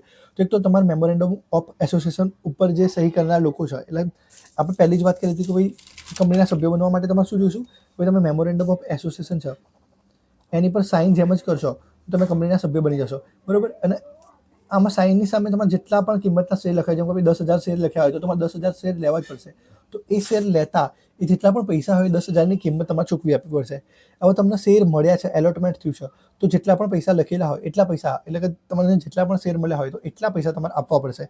પણ અહીંયા મહત્વની વાત શું છે કે ભાઈ અત્યારના ટાઈમે પહેલાં પૈસા લઈ લે છે, પછી તમને શેર મળે છે. પછી બાકીની રકમની ચૂકવણીની વાત કરીએ તો ભાઈ જે પણ બાકીના પૈસા હોય એ પણ તમારે શેરના રકમને ચૂકવવી પડશે. પછી બહુમતીનો નિર્ણય છે, ભાઈ સામાન્ય સભા બોલે તો બહુમતીનો જે નિર્ણય છે એ નિર્ણયને તમારે પણ માન આપવું જોઈએ, એ બધી તમારી ફરજો છે. પછી મર્યાદિત જવાબદારી, એટલે જ્યારે કંપની ફડચામાં જાય તો તમારે જેટલી પણ રકમ બાકી નીકળતી હોય એ બધી રકમ તમારે ચૂકવવી પડશે. અને જો તમે કદાચ ગેરંટી આપી હોય કે ભાઈ 5-10,000 કે 5 લાખની કે 10 લાખની ગેરંટી, જે કંઈ પણ ગેરંટી આપી હોય તો એ ગેરંટી મુજબ પણ તમારે જો કંપની ફડચામાં જાય તો એ ગેરંટી મુજબ તમારે એ પૈસા આપવા પડશે. અમર્યાદિત જવાબદારી એ સૌથી ખરાબ વસ્તુ છે. મર્યાદિત જવાબદારીમાં શું છે ભાઈ, જેમ કે તમારી કંપની છે, બરોબર, કોઈ કંપની છે તો એમાં તમારી મર્યાદિત જવાબદારી છે. તો એનો શું મતલબ છે કે તમારી જોડે 10,000ના શેર છે તો તમારે લોસ મેક્સિમમ 10,000 થશે. પણ અમર્યાદિત જવાબદારી તમે ભલે 10,000ના શેર લીધા, પણ જ્યારે કંપની ડૂબી જશે તો તમારા ઘરે તમારી પર્સનલ પ્રોપર્ટીમાં પણ હાથ નાખી લેશે. તો અમર્યાદિત જવાબદારી એ ટાઈપની વસ્તુ છે. પછી શેર ટ્રાન્સફર કરવાનું, એટલે કે જ્યારે તમારે શેર ટ્રાન્સફર કરવો હોય તો જ્યારે શેર ટ્રાન્સફર થાય, માની લો એ વ્યક્તિના શેર બીને ટ્રાન્સફર કરવા છે, બરોબર, તો એ વ્યક્તિ જ્યારે બીને શેર આપે એ પહેલાં એ વ્યક્તિના જેટલા પણ પૈસા બાકી નીકળતા હતા એ બધા પૈસા એને ભરી દેવા પડશે. એ પછી સંખ્યાની વાત કરીએ તો જ્યારે આપણે વાત કરી હતી કોની કેટલી સંખ્યા હોય છે, તો અહીંયા 7થી અને અહીંયા 2થી ઓછી થાય તો પણ તમારા શું કહેવાય કે ભાઈ જે સભ્યો છે એ લોકોનો જવાબદારી રહેશે. પછી તો માની લો કે ભાઈ તમારી જાહેર કંપની છે, તમારા સભ્ય 7થી ઓછા થઈ ગયા તો તમારે 6 મહિના સુધી ધંધો તમે ચાલુ રાખો છો અને તમને ખબર છે, તો એ બધા માટે તમે જવાબદાર ગણાશો. પછી વાત કરીએ કલમ 542માં, જો તમારું 542 મુજબ જો તમે ભાઈ તમારા ફડચા થયા હોય, કંપનીનો ફડચો થઈ ગયો, એટલે કે લિક્વિડેશનમાં કંપની જતી રહી અને ત્યારે એવું જાણ થાય છે કે તમે લેણદારોને છેતરવા માટે ધંધો ચલાવ્યો હતો, તો એવા ટાઈમે પણ દરેક વસ્તુની જવાબદારી, એટલે કે જે સભ્યો મેન હતા, જે પક્ષકાર હતા એમની રહેશે. પછી અધિકારની વાત કરીએ તો ભાઈ કંપની બંધ થાય તો એસેટમાં જેટલો પણ ભાગ હતો એ ભાગ તમને મળી જશે, બરોબર. એ પછી ફરજોની વાત કરીએ તો મેમોરેન્ડમ ઓફ એસોસિએશન અને આર્ટિકલ ઓફ એસોસિએશનને કમ્પ્લીટ રીતે તમારે શું કહેવાય કે ભાઈ ફોલો કરવું પડશે. કંપનીના હિતમાં, એટલે કે કંપનીના માટે જ કામ કરવું પડશે અને જે પણ કાયદા કાનૂન છે એનું પાલન કરવું પડશે, રૂલ્સનું પાલન કરવું પડશે, દરેક કમ્પ્લાયન્સને ભરવા પડશે. તો આ થઈ ગઈ વાત કંપનીની, એટલે કે સભ્યોની. હવે આપણે વાત કરીશું કંપનીના વિસર્જનની. તો નેક્સ્ટ વિડીયો આવી જશે કંપનીના વિસર્જન ઉપર. હેલો ફ્રેન્ડ્સ, કેમ છો તમે બધા? તો આપણે કંપની લોનની સિરીઝ ચાલતી હતી. કંપની લોન આપણે મોસ્ટ ઓફ ક્વેશ્ચન્સ જોઈ લીધા હતા. આપણે સૌથી પહેલાં તો વાત કરી હતી કંપની લો શું છે એની, પછી કંપની લોના લક્ષણોની વાત કરી હતી, એ પછી કંપનીના જે મેમોરેન્ડમ ઓફ એસોસિએશન છે અને આર્ટિકલ ઓફ એસોસિએશન છે એની પણ વાત કરી લીધી હતી. એ પછી કંપનીના સભ્યોની વાત કરી હતી. આ સાથે ત્રીજું મહત્ત્વનું જે ડોક્યુમેન્ટ હતું પ્રોસ્પેક્ટર્સ, એની પણ વાત કરી લીધી હતી. હવે દરેક વસ્તુની વાત કરી લીધી, પણ એક વસ્તુ છે જે આધ્યસ્થાપકોની પણ વાત કરી લીધી હતી. જે કંપનીના ડાયરેક્ટર્સ છે એની આપણે વાત નથી કરી. અને ડાયરેક્ટર્સ શું છે કે ભાઈ આપણા માટે ઇમ્પોર્ટન્ટ છે પણ નહીં, તો આપણે ડાયરેક્ટર્સ માટે કોઈ વિડીયો બનાવવાના નથી. બટ જો તમારી ઈચ્છા હોય તો તમે કમેન્ટ કરીને જણાવો. જો 5-10 કમેન્ટ પણ આવશે તો આપણે ડાયરેક્ટર્સનો વિડીયો બનાવી દઈશું. એ પછી વાત કરીએ કંપનીના વિસર્જનની. તો કંપનીમાં સૌથી મહત્ત્વનું છે કંપનીનું વિસર્જન, બરાબર. કારણ કે કંપની જ્યારે તમે ખોલો છો, બરાબર, માની લો તમે કંપની બનાવી તો હવે કંપનીને બંધ બી તો કરવી પડે. માની લો કે તમારે કંપનીને બંધ કરવી છે. દેખો, કંપની કોઈ બંધ કરવા માટે જ નથી બનાવતો, બરાબર, પણ ગમે ત્યારે એવી કંઈક ને કંઈક સિચ્યુએશન આવે છે કે જ્યારે તમારે તમારી કંપનીને બંધ કરવી પડશે. તો તમારે બંધ કઈ રીતે કરવાની કંપની, એની જ આપણે આખી વાત કરવાના છે. તો આજે આપણે વાત કરીશું કંપનીના વિસર્જનની. તો વિસર્જનનો શું મતલબ છે એ દરેક વસ્તુને આપણે આજે ધીમે ધીમે સમજવાની કોશિશ કરીશું. વિસર્જનનો એ મતલબ છે ભાઈ તમે તમારી જે કંપની છે એ તમારી કંપનીને ક્લોઝ કરી દો છો, તાળા મારી દો છો. તમારા કંપનીને જેટલી પણ એસેટ્સ, લાયબિલિટીઝને જે કંઈ બી હતું એ બધું પે કરી દો છો, બરાબર, એસેટ્સના રૂપિયા બનાવી દો છો. એ દરેક વસ્તુ તમે કરો છો. એ જ રીતે કંપનીનું જે વિસર્જન છે એ કોણ કરે છે? તો કંપનીનું વિસર્જન કરવા માટે એક જ વ્યક્તિ કંપનીનું વિસર્જન કરી શકે છે, એ છે કાયદો, બરાબર. કારણ કે આપણે પહેલાં જ વિડીયોમાં શું વાત કરી હતી કે ભાઈ કંપની કૃત્રિમ પર્સન છે, એટલે કે ભાઈ કાયદા દ્વારા બનાવેલું વ્યક્તિત્વ છે. તો જ્યારે કંપની કાયદા દ્વારા બનાવેલું વ્યક્તિત્વ હોય, બરાબર, તો કંપની જ્યારે કાયદા દ્વારા બનાવેલું વ્યક્તિત્વ હોય તો એને સમાપ્ત કરવાનો હક પણ કાયદાનો જ છે. તો આજે આપણે વાત કરીશું કે ભાઈ કંપનીનું વિસર્જન કઈ રીતે થશે. સૌથી પહેલાં આપણે જોઈએ તો આપણે કંપની લોનો લાસ્ટ વિડીયો છે, કારણ કે વિસર્જન પછી તો કંપનીનું કંઈ હોય જ નહીં. હા, બીજી એક વાત કે કોઈ કંપનીના વિસર્જનમાં ઓફિશિયલ લિક્વિડેટર છે એ બહુ મહત્ત્વની ભૂમિકા ભજવે છે. એટલે આના પછી આપણે ઓફિશિયલ લિક્વિડેટરનો વિડીયો બનાવી દઈશું. બાકી બધું પછી આપણું કમ્પ્લીટ પૂરું થઈ જશે. તો કમ્પ્લીટના સેપરેટ વિડીયો આપણે બનાવેલા છે અને લાસ્ટમાં જ્યારે પેલો વિડીયો બની જશે આપણો ઓફિશિયલ લિક્વિડેટરનો, એ પછી આપણે બધા વિડીયોને મર્જ કરી દઈશું અને કંપનીના નામથી મૂકી દઈશું. તો તમે આપણે પ્લેલિસ્ટમાં જોઈ દરેક સબ્જેક્ટના વિડીયો જોઈ લો છો. તો LLB સેમ 2ના તમે કદાચ વિદ્યાર્થી હોય તો આપણા માટે કોન્સ્ટિટ્યુશનલ લો 1 અને કોન્સ્ટિટ્યુશનલ લો 2નો પણ વિડીયો બનાવેલો છે. ટ્રાન્સફર ઓફ પ્રોપર્ટી એક્ટનો વિડીયો પણ આપણે જલ્દી લાવી દઈશું. એન્વાયરમેન્ટલ લોના પણ વિડીયો બનાવેલા છે. 2-3 વિડીયો બાકી હશે તો એ આપણે બનાવી દઈશું. તો ઓવરઓલ આપણે 5 સબ્જેક્ટના બધા વસ્તુઓ ક્લિયર થઈ જશે. હવે વાત કરીએ છીએ આપણે કંપની લોના જે કંપની છે એના વિસર્જનની. તો આ કાયદાકીય પ્રક્રિયા છે અને કંપનીની લાઈફ ખત્મ કરે છે, એટલે કે કંપનીનો અંત આવે છે. તો આમાં શું શું થશે? આમાં 4-5 પોઈન્ટ છે. એક તો સૌથી પહેલાં તમારો ધંધો બંધ થઈ જશે, બરાબર, એટલે કે તમારો ધંધો સીઝ થઈ જશે. પછી ઓફિશિયલ લિક્વિડેટરની નિયુક્તિ કરશે, એટલા માટે આપણે ઓફિશિયલ લિક્વિડેટરને સમજવો પડશે ડિટેલમાં. એ પછી એસેટ્સને મનીમાં બનાવી દેશે. એટલે માની લો કે તમારી કંપની છે, બરાબર, તમારી કંપનીની ગાડી છે, પછી તમારી કંપનીની બહુ બધી મિલકતો છે. તો આ દરેક વસ્તુ શું થશે? તો આ બધી જેટલી પણ વસ્તુઓ છે તમારી કંપનીની, એ દરેક વસ્તુઓને એ વેચી મરાશે. માની લો કે ભાઈ તમારી કંપનીની જોડે શું છે કે ભાઈ બહુ બધી જમીનો છે, બરાબર, તમારી જોડે કંપની જોડે યંત્રો છે. તો આ દરેક વસ્તુનું શું કરાશે? ભાઈ આ દરેક વસ્તુને વેચી દેવાશે, એના પૈસામાં રૂપાંતરણ કરી દેવાશે. એટલે જેટલા પણ તમારા એસેટ છે એ દરેક વસ્તુનો મનીમાં ટ્રાન્સફર કરી દેવાશે. પછી જે લાયબિલિટીઝ છે અને જે ડેપ્ટ છે એને પે કરી દેવાશે. એટલે કે ભાઈ કોઈને પૈસા આપવાના છે તમારી કંપનીને, તો તમે પૈસા આપી દો છો એને, અને કોઈ ઉધારી છે તો તમારી ઉધારી પણ ચૂકવી દો છો. અને પછી શું થાય? જે સરપ્લસ છે એ મેમ્બરોમાં વિભાજિત કરી દો છો, એટલે કે જે બચત છે એ કંપનીના સભ્યોને આપી દો છો. એ પછી મહત્વની વાત કે ભાઈ જે વિસર્જન અને ડિસોલ્યુશનનો શું ફરક છે? તો વિસર્જનનો શું મતલબ છે કે ભાઈ કાયદાકીય પ્રક્રિયા છે જેનાથી કંપનીનો અંત આવે છે. અને ડિસોલ્યુશન શું છે કે ભાઈ આનો અંતિમ તબક્કો છે જ્યારે કંપનીનું નામ જતું રહેશે. અહીંયા જે આ બધી વસ્તુ સેલ કરવા માટે તમે જે કોન્ટ્રાક્ટ કરશો એ કંપનીના નામથી થશે. પણ ડિસોલ્યુશનનો શું મતલબ છે કે ભાઈ કંપનીનું નામ તરત ને તરત હટી જશે. તો બહુ ફરક પડી જાય બંનેમાં. કંપનીઝ એક્ટ 1956ની વાત કરીએ, દેખો કંપનીને બંધ કરવાના 2 તરીકા છે. પણ જ્યારે 1956ની વાત કરીએ, આપણી જે LLBની બુકની વાત કરું છું હું, બીકોમની LLBની બુકમાં શું લખ્યું છે કે ભાઈ 1956 મુજબ આપણે કંપનીનું વિસર્જન કરીશું, કારણ કે 2013માં કંપનીના વિસર્જનની કોઈ પણ શું કહેવાય કે ભાઈ કોઈ પણ વસ્તુ આપેલી નથી. બટ એ વાત ખોટી છે. આપણે જે કંપનીનું વિસર્જન કરીશું એ 2013થી જ કરીશું. તો આપણે 1956 અત્યારે આપણે ધ્યાને નથી રાખવાના. પણ જો તમારે એક્ઝામમાં ઈચ્છા હોય તો તમે લખવું હોય તો તમે 1956 પ્રોસિજર પણ લખી શકો છો. 1956માં તો કમ્પલસરી, એટલે કે ભાઈ ફરજિયાત, મરજિયાત અને કોર્ટની દેખરેખ હેઠળ વિસર્જન, એટલે કે 3 વિસર્જન થતા હતા. આપણે અત્યારે 2013ની વાત કરીએ છીએ. 2013ની વાત કરીએ તો કંપનીના 2 રીતે વિસર્જન થાય. માની લો કંપની છે તો કંપનીના 2 રીતે વિસર્જન થશે. એક NCLT દ્વારા, NCLT, અને એક થશે આપણું IBC એક્ટથી. તો આ 2 રીતે જ થશે વિસર્જન કંપનીનું. તો આપણે દરેક વસ્તુને સમજવાની કોશિશ કરીએ. તો આવું ક્યાં લખેલું છે કે ભાઈ 2 રીતે જ કંપનીનું વિસર્જન થશે? તો એ લખેલું છે સેક્શન 270માં. સેક્શન 270 શું કહે છે? ભાઈ કંપનીનું 2 રીતે વિસર્જન થશે. એક NCLT દ્વારા. NCLTનો શું મતલબ છે? નેશનલ કંપની લો ટ્રિબ્યુનલ્સ, એટલે કે ટ્રિબ્યુનલ્સ દ્વારા થશે. એને કહેવાશે ફરજિયાત વિસર્જન, એટલે કે કમ્પલસરી વાઇન્ડિંગ અપ. અને બીજું છે વોલેન્ટરલી, એટલે કે ભાઈ શું કહેવાય કે જે વોલેન્ટરલી વાઇન્ડિંગ અપ છે, એટલે કે સ્વૈચ્છિક વિસર્જન. એટલે એકમાં તમારે ફરજિયાત વિસર્જન કરવું પડશે, એકમાં તમારી મરજી થઈ, બરાબર. હવે આ વસ્તુને આપણે થોડીક ડિટેલમાં સમજવાની કોશિશ કરીએ. તો સૌથી પહેલાં આપણે સમજીશું જે NCLT છે, એટલે કે ભાઈ જે ટ્રિબ્યુનલ્સ દ્વારા છે એના, બરાબર. તો સૌથી પહેલાં કે ભાઈ આપણને એ સવાલ આવવો જોઈએ ને કે ભાઈ કંપની કોઈ બંધ કરે છે તો કંપની બંધ કરવાનું રીઝન શું હશે? એટલે ભાઈ આપણને કંપની બનાવી છે આપણી, અને આપણે કંપની બંધ કરવી છે, તો એ બંધ કરવા માટેનું કારણ શું હશે? તો સેક્શન 270માં શું લખેલું છે કે ભાઈ 2 રીતે વિસર્જન થશે. હવે આપણે વાત કરીએ છીએ NCLTની, એટલે કે જે ફરજિયાત વિસર્જન છે એની, બરાબર. તો આપણે ફરજિયાત વિસર્જનની વાત કરીએ છીએ અત્યારે. તો ફરજિયાત વિસર્જનની વાત કરીએ તો અહીંયા સૌથી પહેલાં તો આપણે એ કહેવાનું છે કે ભાઈ કયા કારણોથી વિસર્જન થાય છે, બરાબર, એ જાણવું જરૂરી છે. તો સેક્શન 271માં અમુક કારણો આપ્યા છે. 5 કારણોથી કંપની બંધ કરી શકાય. એક વિશેષ ઠરાવનું કારણ, એટલે કે ભાઈ જ્યારે કંપનીના મેમ્બર્સ, જ્યારે કંપનીની મિટિંગ ચાલતી હોય તો કંપનીના જે મેમ્બર્સ છે એમાંથી 75% મેમ્બર્સ વોટિંગ કરે કે ભાઈ કંપનીને બંધ કરવી છે, તો એવો સ્પેશિયલ રેઝોલ્યુશન, એટલે કે જે વિશેષ ઠરાવ છે, એવો વિશેષ ઠરાવ પાસ કરીને પણ આપણે શું કરે છે કે ભાઈ આવી કંપનીને બંધ કરાવવા માટે કોર્ટ તરફ લઈ જઈએ છે. તો આને કહેવાય છે ટ્રિબ્યુનલ. આપણે જે શું કહેવાય કે ભાઈ આ લોકો એપ્લિકેશન આપશે ટ્રિબ્યુનલને, બરાબર. એટલે ટ્રિબ્યુનલ પછી એ કંપનીને બંધ કરાવશે.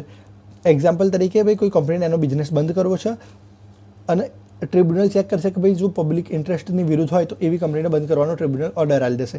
બીજું રીઝન છે રાષ્ટ્રીય હિત વિરુદ્ધ કાર્ય. રાષ્ટ્રીય હિત વિરુદ્ધ કાર્યનો શું મતલબ છે હવે જ્યારે દેશની વિરુદ્ધ તમે કોઈ કાર્ય કરો છો, એટલે તમારી કંપની દેશ વિરુદ્ધ કંઈ કામ કરે છે, તો એને કહેવાશે રાષ્ટ્રીય હિત વિરુદ્ધ કાર્ય. 271B. આપણે 5 રીઝન કીધા હતા, પેલો એ હતો, આ બી. અહીંયા શું કહે છે, ભાઈ દેશનું સાર્વભૌમત્વ, એકતા, અખંડિતતામાં તમે કંઈક પ્રોબ્લેમ કરો છો, રાજ્યની સુરક્ષામાં પ્રોબ્લેમ કરો છો, અથવા તો શું કહેવાય કે ભાઈ તમે વિદેશી રાજ્યની સાથે કંઈ સંબંધ રાખો છો, મળો છો, અથવા તો ભાઈ જાહેર શાંતિ વિરુદ્ધ કંઈક કામ કરો છો, શિષ્ટતા અને નૈતિકતા વિરુદ્ધ કંઈક કામ કરો છો, એવા ટાઈમે તમારું શું કહેવાય કે તમારી કંપનીને બંધ કરી શકાય છે. પછી છેતરપિંડીની વાત કરીએ તો ટ્રિબ્યુનલ બીજો તો છેતરપિંડીમાં ઓર્ડર આપશે કંપનીને બંધ કરાવવાનો, ગેરકાયદેસર હેતુ હોય તમારી કંપનીનો, જેમ કે ભાઈ તમારો ધંધો જ આખો છેતરપિંડીથી ચાલતો હોય, બરાબર, તમે લૂંટવાનું જ કામ કરતા હોય, તમારી કંપની OTP સ્કેમનું કામ કરતી હોય, બરાબર, તો અથવા તો ગેરકાયદેસર હેતુ માટે તમે કંપની બનાવી હોય, જો OTP સ્કેમનું તમે કામ કરતા હોય, તો તમારી કંપનીનો હેતુ શું થયો, ગેરકાયદેસર થઈ ગયો, બરાબર ને. અને સંચાલનમાં આવા તત્વો હોય, એટલે કંપની સારી હોય પણ તમારું સંચાલન જ આ ટાઈપનું હોય, છેતરપિંડી ગેરકાયદેસરવાળું, તો પણ આવું થઈ શકે. પછી નાણાકીય હિસાબો રજૂ કરવામાં બેદરકારી. 271D શું કહે છે કે ભાઈ 5 વર્ષ સુધી જો કંપની એનો વાર્ષિક રિપોર્ટ આપતી નથી, તો પણ આપણે કંપનીને બંધ કરી શકાય છે. આપણે એટલે ટ્રિબ્યુનલ્સ કંપનીને બંધ કરી શકે છે. અને પછી ન્યાયસંગત અને યોગ્ય કારણ, એટલે કે ટ્રિબ્યુનલને જ્યારે પણ એવું લાગે કે ભાઈ આ કંપનીને બંધ કરવા માટે આ કારણ છે, એ વેલિડ કારણ છે, તો પણ એ બંધ કરાવી શકે છે, બરાબર. તો ટૂંકમાં આપણે શું સમજતા હતા, આપણે કંપની લોની વાત કરતા હતા, વિસર્જનની વાત કરતા હતા કે ભાઈ આ રીતે વિસર્જન થાય છે આનું, બરાબર. આ ડિઝોલ્યુશનની વાત કરી લીધી, કંપની એક્ટની વાત કરી લીધી, 1956ની પણ વાત કરી લીધી, 2013માં 2 વસ્તુ છે એની વાત કરી લીધી, 270માં લખેલું હતું. 271માં કારણો હતા, વિશેષ ઠરાવ પહેલું કારણ, બીજું કારણ હતું દેશની સ્વતંત્રતાનું, એટલે કે રાષ્ટ્રીય હિત વિરુદ્ધનું, પછી છેતરપિંડીનું, પછી નાણાકીય હિસાબોનું અને ન્યાયસંગત એટલે કે યોગ્ય કારણનું. તો આ 5 કારણોથી ટ્રિબ્યુનલ્સ બંધ કરાવી શકે છે. હવે અરજી કોણ કરશે, એટલે કંપની એમને તો કોઈ ટ્રિબ્યુનલ બંધ નહીં કરાવો, કોઈ અરજી કરશે તાર જ બંધ કરાવશે. તો એ અરજી કરવાવાળા વ્યક્તિઓ છે કંપની ખુદ, બરાબર. જ્યારે આપણે વિશેષ ઠરાવની વાત કરી હતી, તો શેર હોલ્ડરો અરજી કરી શકશે, અથવા તો રજિસ્ટ્રાર અરજી કરી શકશે, કેન્દ્ર સરકાર અરજી કરી શકશે, અથવા તો દેતા એટલે કે ક્રેડિટર્સ અરજી કરી શકશે. તો 272માં વાત કરી છે કે ભાઈ ટ્રિબ્યુનલને કોણ અરજી કરશે કંપની બંધ કરાવવા માટેની, તો આટલા લોકો ટ્રિબ્યુનલ્સને અરજી કરશે. પછી 273ની વાત કરીએ તો ભાઈ ટ્રિબ્યુનલના અધિકારો શું છે, તો ભાઈ એક તો પહેલાં અરજી આવશે તો ટ્રિબ્યુનલ શું કરશે, કાં તો એને મંજૂર કરશે, કાં તો ના મંજૂર કરશે, અથવા તો મંજૂર કરશે તો તાત્કાલિક આદેશ આપી દેશે કે ભાઈ કંપની બંધ કરી દો, અથવા તો પછી વિસર્જનનો આદેશ આપશે કે ભાઈ વિસર્જન કરી દો, અથવા તો પ્રોવિઝનલ લિક્વિડેટરની નિયુક્તિ કરશે. પછી 275માં લિક્વિડેટરની નિમણૂક કરશે. અહીંયા લિક્વિડેટરને એટલા માટે આપણે ડિટેલમાં સમજવાનું છે, કારણ કે લિક્વિડેટર જ કંપની બંધ કરાવશે. કંપની બંધ કરાવવાનો ઓર્ડર આપશે કોર્ટ, બરાબર, એટલે કે ટ્રિબ્યુનલ. પણ કંપની બંધ કોણ કરાવશે, એટલે કે ભાઈ કંપનીની દરેક વસ્તુ છે, આપણે વાત કરી સ્ટાર્ટિંગમાં, શું વાત કરીએ આપણે કે ભાઈ અહીંયા સુધીનું કામ કંપની જે ટ્રિબ્યુનલ કરાવશે, અહીંયા પછીનું કામ કોણ કરશે, તો આ પછીનું કામ કરશે જે ઓફિસર લિક્વિડેટર છે, એટલે કે એસેટનું મનીમાં રૂપાંતરણ, લાયબિલિટી ડેપ્ટને પે કરશે, સરપ્લસની વસ્તુ, તો આ બધું કામ કોણ કરશે, તો એ બધું કામ કરશે આપણા ઓફિસર લિક્વિડેટર. એટલા માટે આપણે એને સમજવું બહુ ડિટેલમાં છે. તો આખી પ્રક્રિયાની વાત કરી લઈએ, જે આપણે ટ્રિબ્યુનલની સમજતા હતા કે ભાઈ ટ્રિબ્યુનલ કઈ રીતે કંપનીને બંધ કરાવી શકે. તો પિટિશન કરાશે સૌથી પહેલાં, પછી એ પણ જોઈ લીધું પિટિશન કોણ કોણ કરશે, એ વસ્તુ જોઈ લીધી. એ પછી શું થશે કે ભાઈ તપાસ કરશે, એક્સેપ્ટ કરશે, રિજેક્ટ કરશે, લિક્વિડેટરની નિયુક્તિ કરશે, લિક્વિડેટર મિલકત વેચશે, પછી ચૂકવણી થઈ જશે, એટલે બધાને પૈસા મળી જશે એકબીજાને, જેના બાકી હતા લેવા આપવાના, એ વસ્તુ. પછી કંઈક બાકી હશે તો સભ્યોને મળી જશે ને ટોટલી કંપની થઈ જશે બંધ તમારી. એ પછી બીજી વસ્તુ જોઈ લઈએ કે ભાઈ જે બીજો પ્રકાર હતો કંપની બંધ કરવાનો, એ તો સ્વૈચ્છિક વિસર્જન, એટલે કે આપણે સ્વેચ્છાએથી કંપની બંધ કર્યા છે. જેમ કે કંપની પોતે નિર્ણય લઈ લીધો હોય ધંધો બંધ કરાવવાનો, તો સ્વૈચ્છિક રીતે બંધ કરી શકાય, બરાબર. તો આ વસ્તુ શું કહેવાય કે ભાઈ જ્યારે ખાલી કોર્પોરેટ માટે ચાલે છે, એટલે કે ભાઈ કંપની હોય કાં તો LLP હોય, આ બંને માટે ચાલે છે. અને પહેલી વસ્તુ શું હતી કે ભાઈ પાર્ટનરશિપ ફર્મ માટે પણ ચાલી જતી હતી કંપની લો. તો આ માટે એક્ટ છે ઇન્સોલ્વન્સી એન્ડ બેન્કરપ્સી કોડ 2016, બરાબર. અહીંયા કંપની એક્ટ 2013ની આવે, એટલું યાદ રાખજો. કંપની એક્ટ 2013ની વસ્તુ નથી. કંપની એક્ટ 2013ની વસ્તુ કઈ હતી, જ્યારે આપણે અહીંયા સ્ટાર્ટિંગમાં કીધું તો જે NCLTની વાત કરતા હતા ત્યારે કંપની એક્ટ 2013ની વાત કરતા હતા. પણ જ્યારે આપણે સ્વૈચ્છિક રીતે વિસર્જન કરવું છે તો આપણે લઈશું IBC એક્ટ, એટલે કે ઇન્સોલ્વન્સી એન્ડ બેન્કરપ્સી કોડ 2016નું, બરાબર. હવે અહીંયા 2 લોકો, એટલે કે ભાઈ 2 રીતે આપણે કંપનીને બંધ કરી શકીએ છીએ. એક તો સભ્યો કરાવી શકશે. સભ્યો કઈ રીતે કરાવી શકશે, તો જેમ કે ભાઈ દેખો, સભ્યો જ્યારે કંપની બંધ કરાવી હોય તો 2 વસ્તુ હોવી જોઈએ. એક કે ભાઈ કંપની જોડે પૈસા હોવા જોઈએ, સારા એવા પૈસા હોવા જોઈએ, જેથી એ કંપની એનું દેવું પૂરું કરી શકે, એટલે કે દેવું ચૂકવી શકે એમ. અને ત્યારે જે કંપની જોડે સારા એવા પૈસા છે, કંપની દેવું ચૂકવી શકે છે, અને પછી કંપની બંધ કરાવી છે, તો સભ્યો આવું અરજી કરશે.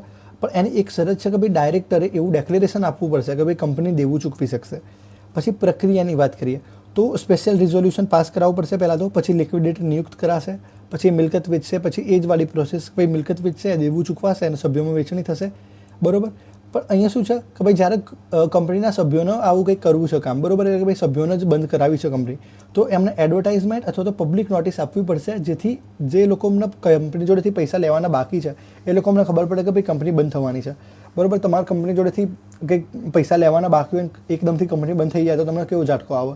એટલા માટે જ આવી એડવર્ટાઇઝમેન્ટ અને પબ્લિક નોટિસ આપવી પડશે કે ભાઈ કંપની બંધ કરાવવા માટે એ લોકો તૈયાર છે. હવે માની લો કે ભાઈ જ્યારે દેતાઓ બંધ કરાવશે, એટલે કે પછી જ્યારે ક્રેડિટર્સ બંધ કરાવશે, બે વસ્તુ જોઈ લીધું અહીંયા આપણે. એક તો NCTL જોઈ લીધું, IBC જોયું. IBCમાં શું જોયું? એક તો સભ્યો બંધ કરાવશે, બરોબર. સભ્યો ક્યારે બંધ કરાવશે? જ્યારે એમની જોડે પ્રોપર પૈસા હશે પણ કંપની નથી ચલાવવા દેવી. અને લેણદારો બંધ કરાવશે, બરોબર. લેણદારોનો શું મતલબ છે? ભાઈ જે દેતાઓ છે, દેતાઓ બંધ કરાવશે. હવે દેતાઓ બંધ ક્યારે કરાવશે? જેમ કે આ માની લો એક કંપની છે, એક કંપનીએ અલગ અલગ લોકો જોડેથી પૈસા લીધેલા છે, બરોબર. જેમ કે ભાઈ આની જોડેથી 50 કરોડ લીધા, આની જોડેથી 100 કરોડ લીધા, આની જોડેથી કોઈક શું કહેવાય કોઈ જમીન લઈ લીધી પણ પૈસા નથી આપ્યા.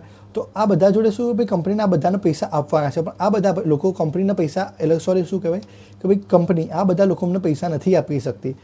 તો આ લોકો બધા ભેગા મળીને કંપનીને બંધ કરાવવા માટેનો નિર્ણય લેશે. શું થશે? દેતાધારક તો ભાઈ જ્યારે દેવું ચૂકવી નથી શકાતું ત્યારે દેતાઓ આવો નિર્ણય કરશે. મહત્વ શું છે કે ભાઈ દેતાઓની મિટિંગ બોલાવવામાં આવશે, એટલે કે જેટલા પણ લોકો હતા, બરોબર, એટલા દેતાઓની મિટિંગ બોલાવવામાં આવશે. પછી લિક્વિડેટરને પસંદ કરવામાં આવશે, એટલે એ દેતાઓ લિક્વિડેટર પસંદ કરશે અને પછી એમની એકદમ સિમ્પલ પ્રક્રિયા છે. શું છે કે ભાઈ કંપની એવો ઠરાવ પાસ કરશે, દેતાઓ મિટિંગ કરશે, લિક્વિડેટર નિયુક્ત કરશે, પૈસા પછી કંપની બંધ કરાવશે, પૈસાની વહેંચણી થઈ જશે. તો સેમ ટુ સેમ પ્રોસેસ છે, ખાલી વસ્તુ થોડીક સમજવાની જરૂર છે, કોન્સેપ્ટ યાદ રાખવાની જરૂર છે, બરોબર. જે સ્વૈચ્છિક રીતે કરે તો અહીંયા IBC એક્ટ આવશે, પહેલામાં કંપની એક્ટ આવશે. બસ આટલી વસ્તુ છે. હવે નેક્સ્ટ વિડીયો આપણે ઓફિસિયલ લિક્વિડેટરનો બનાવી દઈશું, પછી બધા વિડીયો મર્જ કરી દઈશું. તો વિડીયો જોવા માટે થેન્ક યુ.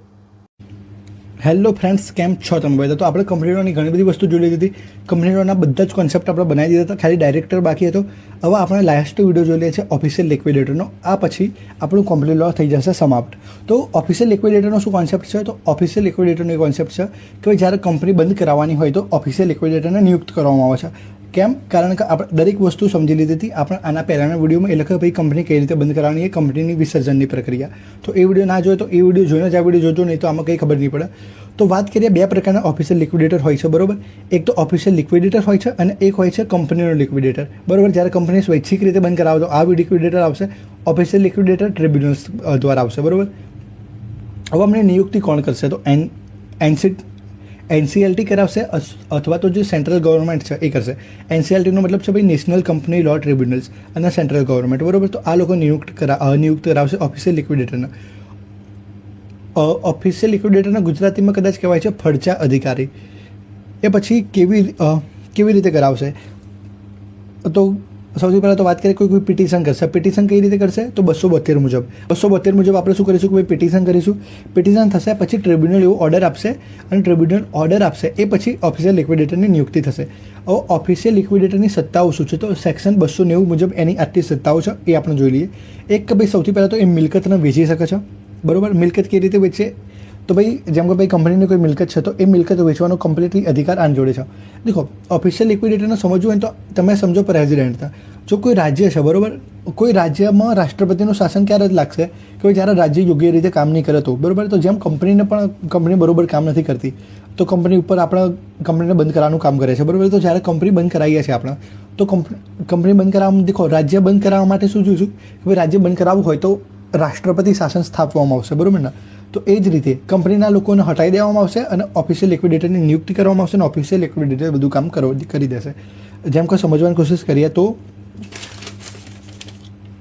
માની લો કે આ રાષ્ટ્રપતિ છે, બરોબર, અને આ ગુજરાત છે. હવે ગુજરાતને કમ્પ્લીટલી બંધ કરાવવું છે તો રાષ્ટ્રપતિ શું કરશે? સૌથી પહેલાં ભાઈ ગુજરાતના લોકો યોગ્ય રીતે કામ નથી કરતા, ભાઈ ગુજરાતના એકેય MLA ને બંધારણ વિશે કંઈ ખબર નથી પડતી, બરોબર. એટલે શું કહ્યું? ભાઈ ગુજરાતના કોઈ MLA છે એ બંધારણ મુજબ કામ નથી કરતા, એ એમની રીતે કામ કરી રહ્યા છે. તો બંધારણીય તંત્ર નિષ્ફળ જતું રહ્યું ગુજરાતમાં. તો પ્રેસિડેન્ટ શું કરશે? ભાઈ એનો શાસન લાવી દેશે ગુજરાતમાં. ગુજરાતના વિધાનસભામાં શું કરશે? ભાઈ બધા વિધાનસભાના લોકોને નીકાળી દેશે બહાર અને પ્રેસિડેન્ટ ખુદ ગુજરાતનો બધો વહીવટ ચલાવશે. એ જ રીતે ઓફિશિયલ લિક્વિડેટર શું કરશે? ભાઈ કંપનીના ડાયરેક્ટર, કંપનીના સભ્યો બધાને હટાવી દેશે અને ઓફિશિયલ લિક્વિડેટર આખું અહીંયાનો રાજા બની જશે, અહીંયાનું શાસન સંભાળશે. બસ એ જ વસ્તુ છે. એટલે મિલકત વેચવાની બધી જવાબદારી કોની થઈ જશે? ઓફિશિયલ લિક્વિડેટરની. પછી કેસ કરવો છે કાં તો કંપનીનો, એટલે કે ભાઈ કંપની ઉપર કેસ કરવો છે કે કંપનીને બચાવવો છે, એ બધું કામ ઓફિશિયલ લિક્વિડેટર કરશે. કોઈ દસ્તાવેજ છે તો દસ્તાવેજ ઉપર સહી પણ ઓફિશિયલ લિક્વિડેટર કરશે. પછી દેતા અને દેવાદાર સાથે સેટલમેન્ટ કરશે, એટલે કે ભાઈ જ્યાં જોડે પૈસા લેવાના છે એ લઈ લેશે, જેના પૈસા આપવાના છે આપી દેશે. તો કોઈની જોડેથી પૈસા લઈ કોઈને આપી દેશે, કોઈની જોડેથી આપીને કોઈને લઈ લેશે, કંઈકનું કંઈક કરશે, બરાબર. એ પછી એવા સેટલમેન્ટ કરશે. એ પછી બિઝનેસ છે એ ટેમ્પરરી ટાઈમ માટે ચાલુ રાખશે. પછી બેંક એકાઉન્ટ ખોલશે અને એનો ઓપરેટ કરશે. પછી જે ક્લાઇમ્સ છે એને તપાસવાનું બધું કામ કરી દેશે, બરાબર. એ પછી વાત કરીએ તો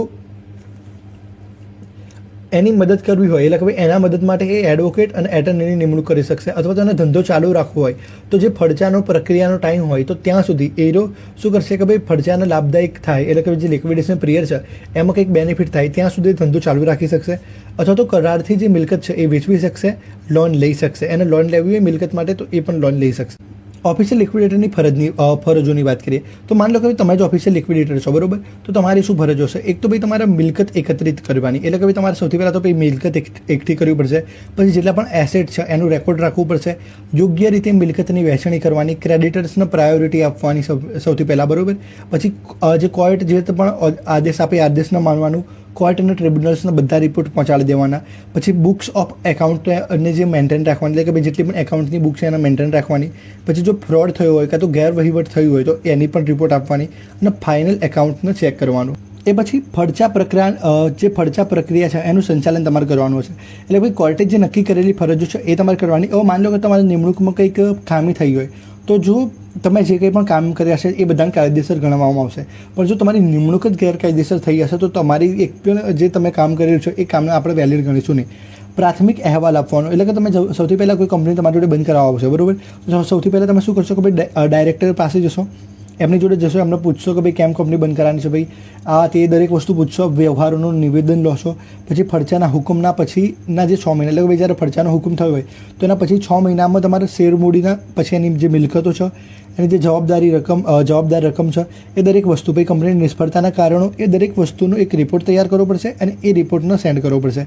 પછી ડાયરેક્ટર જે અધિકારીઓ છે ભાઈ ડાયરેક્ટરે કંઈક ખરાબ કામ કરેલું છે તો એ ઉપર જો શિક્ષાપાત્ર ગુનો થતો હશે તો એવો ગુનો પણ દાખલ કરવામાં આવશે અને એવો પણ રિપોર્ટ તૈયાર કરવામાં આવશે.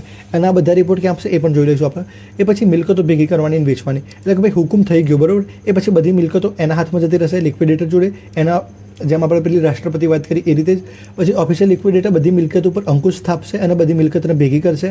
લેણદારો અને અંશદારો જેના પૈસા આપવાના છે એ લોકોને મિલકતની વહેંચણી કરશે, કાં તો પછી મિલકત ના લેવી સામેવાળા વ્યક્તિને તો મિલકતનું કેશમાં રૂપાંતરણ કરીને કેશ એ લોકોને આપી દેશે. એ પછી અદાલતના હુકમનું પાલન કરવું, એટલે કે ભાઈ કોર્ટે જે હુકમ આપ્યો છે એ હુકમનું પાલન કરવું પડશે. એની સાથે જ આપણે જે કોર્ટની સલાહ પ્રમાણે એને કામ કરવું પડશે. પછી કંપની ધારાની બહાર એને કંઈ કામ કરવાનું નથી અને એનો પ્રામાણિક અને વફાદાર રહી કામ કરવાનું છે અને કોર્ટની જે સૂચના છે એ મુજબ જ એને જે મિલકતની વહેંચણી છે એ કરવાની છે. હવે વાત કરીએ જવાબદારીની, તો એની શું જવાબદારી છે? તો જ્યારે મિસકન્ડક્ટ કરશે તો એની જવાબદારી, ફ્રોડ કરશે તો એની જવાબદારી, નેગ્લિજન્સ એની જવાબદારી અને બ્રીચ ઓફ ડ્યુટી કરશે તો પણ એની જવાબદારી. પૈસામાં કોને કેટલું મહત્ત્વ આપવાનું? તો જે સિક્યોર્ડ ક્રેડિટર છે એને સૌથી વધારે મહત્ત્વ અને અનસિક્યોર્ડ ક્રેડિટર છે એને સૌથી ઓછું મહત્ત્વ, બરાબર. દેખો, બે પ્રકારના ક્રેડિટર હોય છે, સિક્યોર અને અનસિક્યોર. આ બંનેની વાત આપણે જ્યારે પહેલો જ વિડીયો બનાવ્યો તો ત્યારે સોલેમન કેસમાં કરી દીધી હતી. પછી જે મેમ્બર છે એને ત્રીજા નંબર ઉપર રાખવાના, એટલે આના પૈસા અપાઈ ગયા પછી આના પૈસા આપવાના, આના પૈસા અપાઈ ગયા પછી જે કંઈ પણ બચ્યા પૈસા હોય એ મેમ્બર્સને આપી દેવાના. પછી હિસાબ અને રિપોર્ટની વાત કરીએ તો જેટલા પણ હિસાબ છે, જેટલા પણ રિપોર્ટ છે એ ટ્રિબ્યુનલને આપવા પડશે. પછી ફાઇનલ સ્ટેટમેન્ટ તૈયાર કરવું પડશે અને ફાઇનલ મિટિંગ પણ એ જે ફાઇનલ મિટિંગ કરવામાં આવશે કંપનીની તો એમાં એના જે ફાઇનલ સ્ટેટમેન્ટ છે એ રજૂ કરવું પડશે, બરાબર. અને બધો રિપોર્ટ અને જે અહેવાલ છે એ એના ટ્રિબ્યુનલ્સને સોંપવું પડશે. હવે જો આને હટાવવો હોય ઓફિશિયલ લિક્વિડેટરને તો એને કોણ હટાવી શકશે? તો એને હટાવી શકશે ટ્રિબ્યુનલ, અથવા જો એ કોઈ મિસકન્ડક્ટ કરે છે અથવા તો ઇનસફિશિયન્ટ છે, બરાબર, તો જ એને હટાવવામાં આવશે. એ સાથે એનું મહત્ત્વ શું છે? તો ભાઈ કંપનીનું જે પ્રોપરલી જે કંપનીનો ક્લોઝનો ઓર્ડર હોય છે એ પૂરો કરાવે છે. એ પછી ક્રેડિટર્સના હિતોનું રક્ષણ કરે છે, એટલે કે ભાઈ જેને પૈસા લેવાના છે કંપની જોડેથી એને પૈસા અપાવે છે. પછી જે કંપનીમાં ફ્રોડ થતો હોય તો એ ફ્રોડને અટકાવે છે અને જે લીગલ કમ્પ્લાયન્સ છે કંપનીના એ જાળવી રાખે છે. એ પછી એ લાસ્ટ મિટિંગ કરાવશે, બરાબર. પછી આપણે ઘણી વખત મીટિંગ કરતા હોય છે, તો મીટિંગનો શું મતલબ છે એ પણ અત્યારે લાસ્ટમાં સમજી લઈએ. તો મીટિંગનો શું મતલબ છે કે ભાઈ જ્યારે કંપની છે એ કાનૂની વ્યક્તિત્વ ધરાવે છે, બરોબર. કંપનીનું વહીવટ સંચાલન કોણ કરે છે? ડાયરેક્ટર.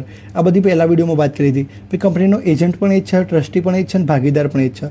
કંપનીનો બધો વહીવટ એમના હાથમાં છે, કાયદેસરના કાર્યો એમના હાથમાં છે, બરોબર. એટલા માટે આ લોકોને મીટિંગ કરાવવી જરૂરી છે, કારણ કે કંપનીમાં સભ્ય પણ હોય છે, ડાયરેક્ટર પણ હોય છે, બરોબર. એટલા માટે તો ભાઈ મીટિંગ બે પ્રકારની હોય છે, ખાસ મીટિંગ અને સામાન્ય મીટિંગ. તો જે ખાસ મીટિંગ હોય છે, બરોબર, એમાં કેવું હોય છે ભાઈ, જેમ કે ભાઈ ખાસ મિટિંગમાં કેવું હોય કે ભાઈ જો કોઈ રજિસ્ટર ઓફિસ છે એને બદલાવવું હોય, કાં તો એક રાજ્યમાંથી બીજા રાજ્યમાં કઈ વસ્તુ લઈ જવી હોય ત્યારે. અને જો સામાન્ય મિટિંગની વાત કરીએ તો ભાઈ જ્યારે સામાન્ય સભાઓ છે, એટલે ભાઈ કોઈ શહેરની વાત છે ભાઈ, કે કોઈ વસ્તુનો શહેરથી શહેરમાં ટ્રાન્સફર કર્યો છે, તો એવી વસ્તુ માટે સામાન્ય મિટિંગ કરાશે. કાં તો નાના મોટા કોઈક કાર્યો હશે તો એ માટે પણ મિટિંગ કરાવવામાં આવશે, બરાબર. તો એને કાયદેસરની સભા કહેવાય છે. અને શું કહેવાય કે ભાઈ અસાધારણ સામાન્ય સભા પણ કહી શકાય, બરાબર. એને તો ઓવરઓલ આપણું કંપની લો ખતમ થઈ ગયું છે. હવે આપણા કંપની લોમાં કંઈ નથી બચ્યું, તો હવે આપણે પાછળ ચાલી વિડીયો લાવી દઈશું ટ્રાન્સફર ઓફ પ્રોપર્ટી એક્ટના.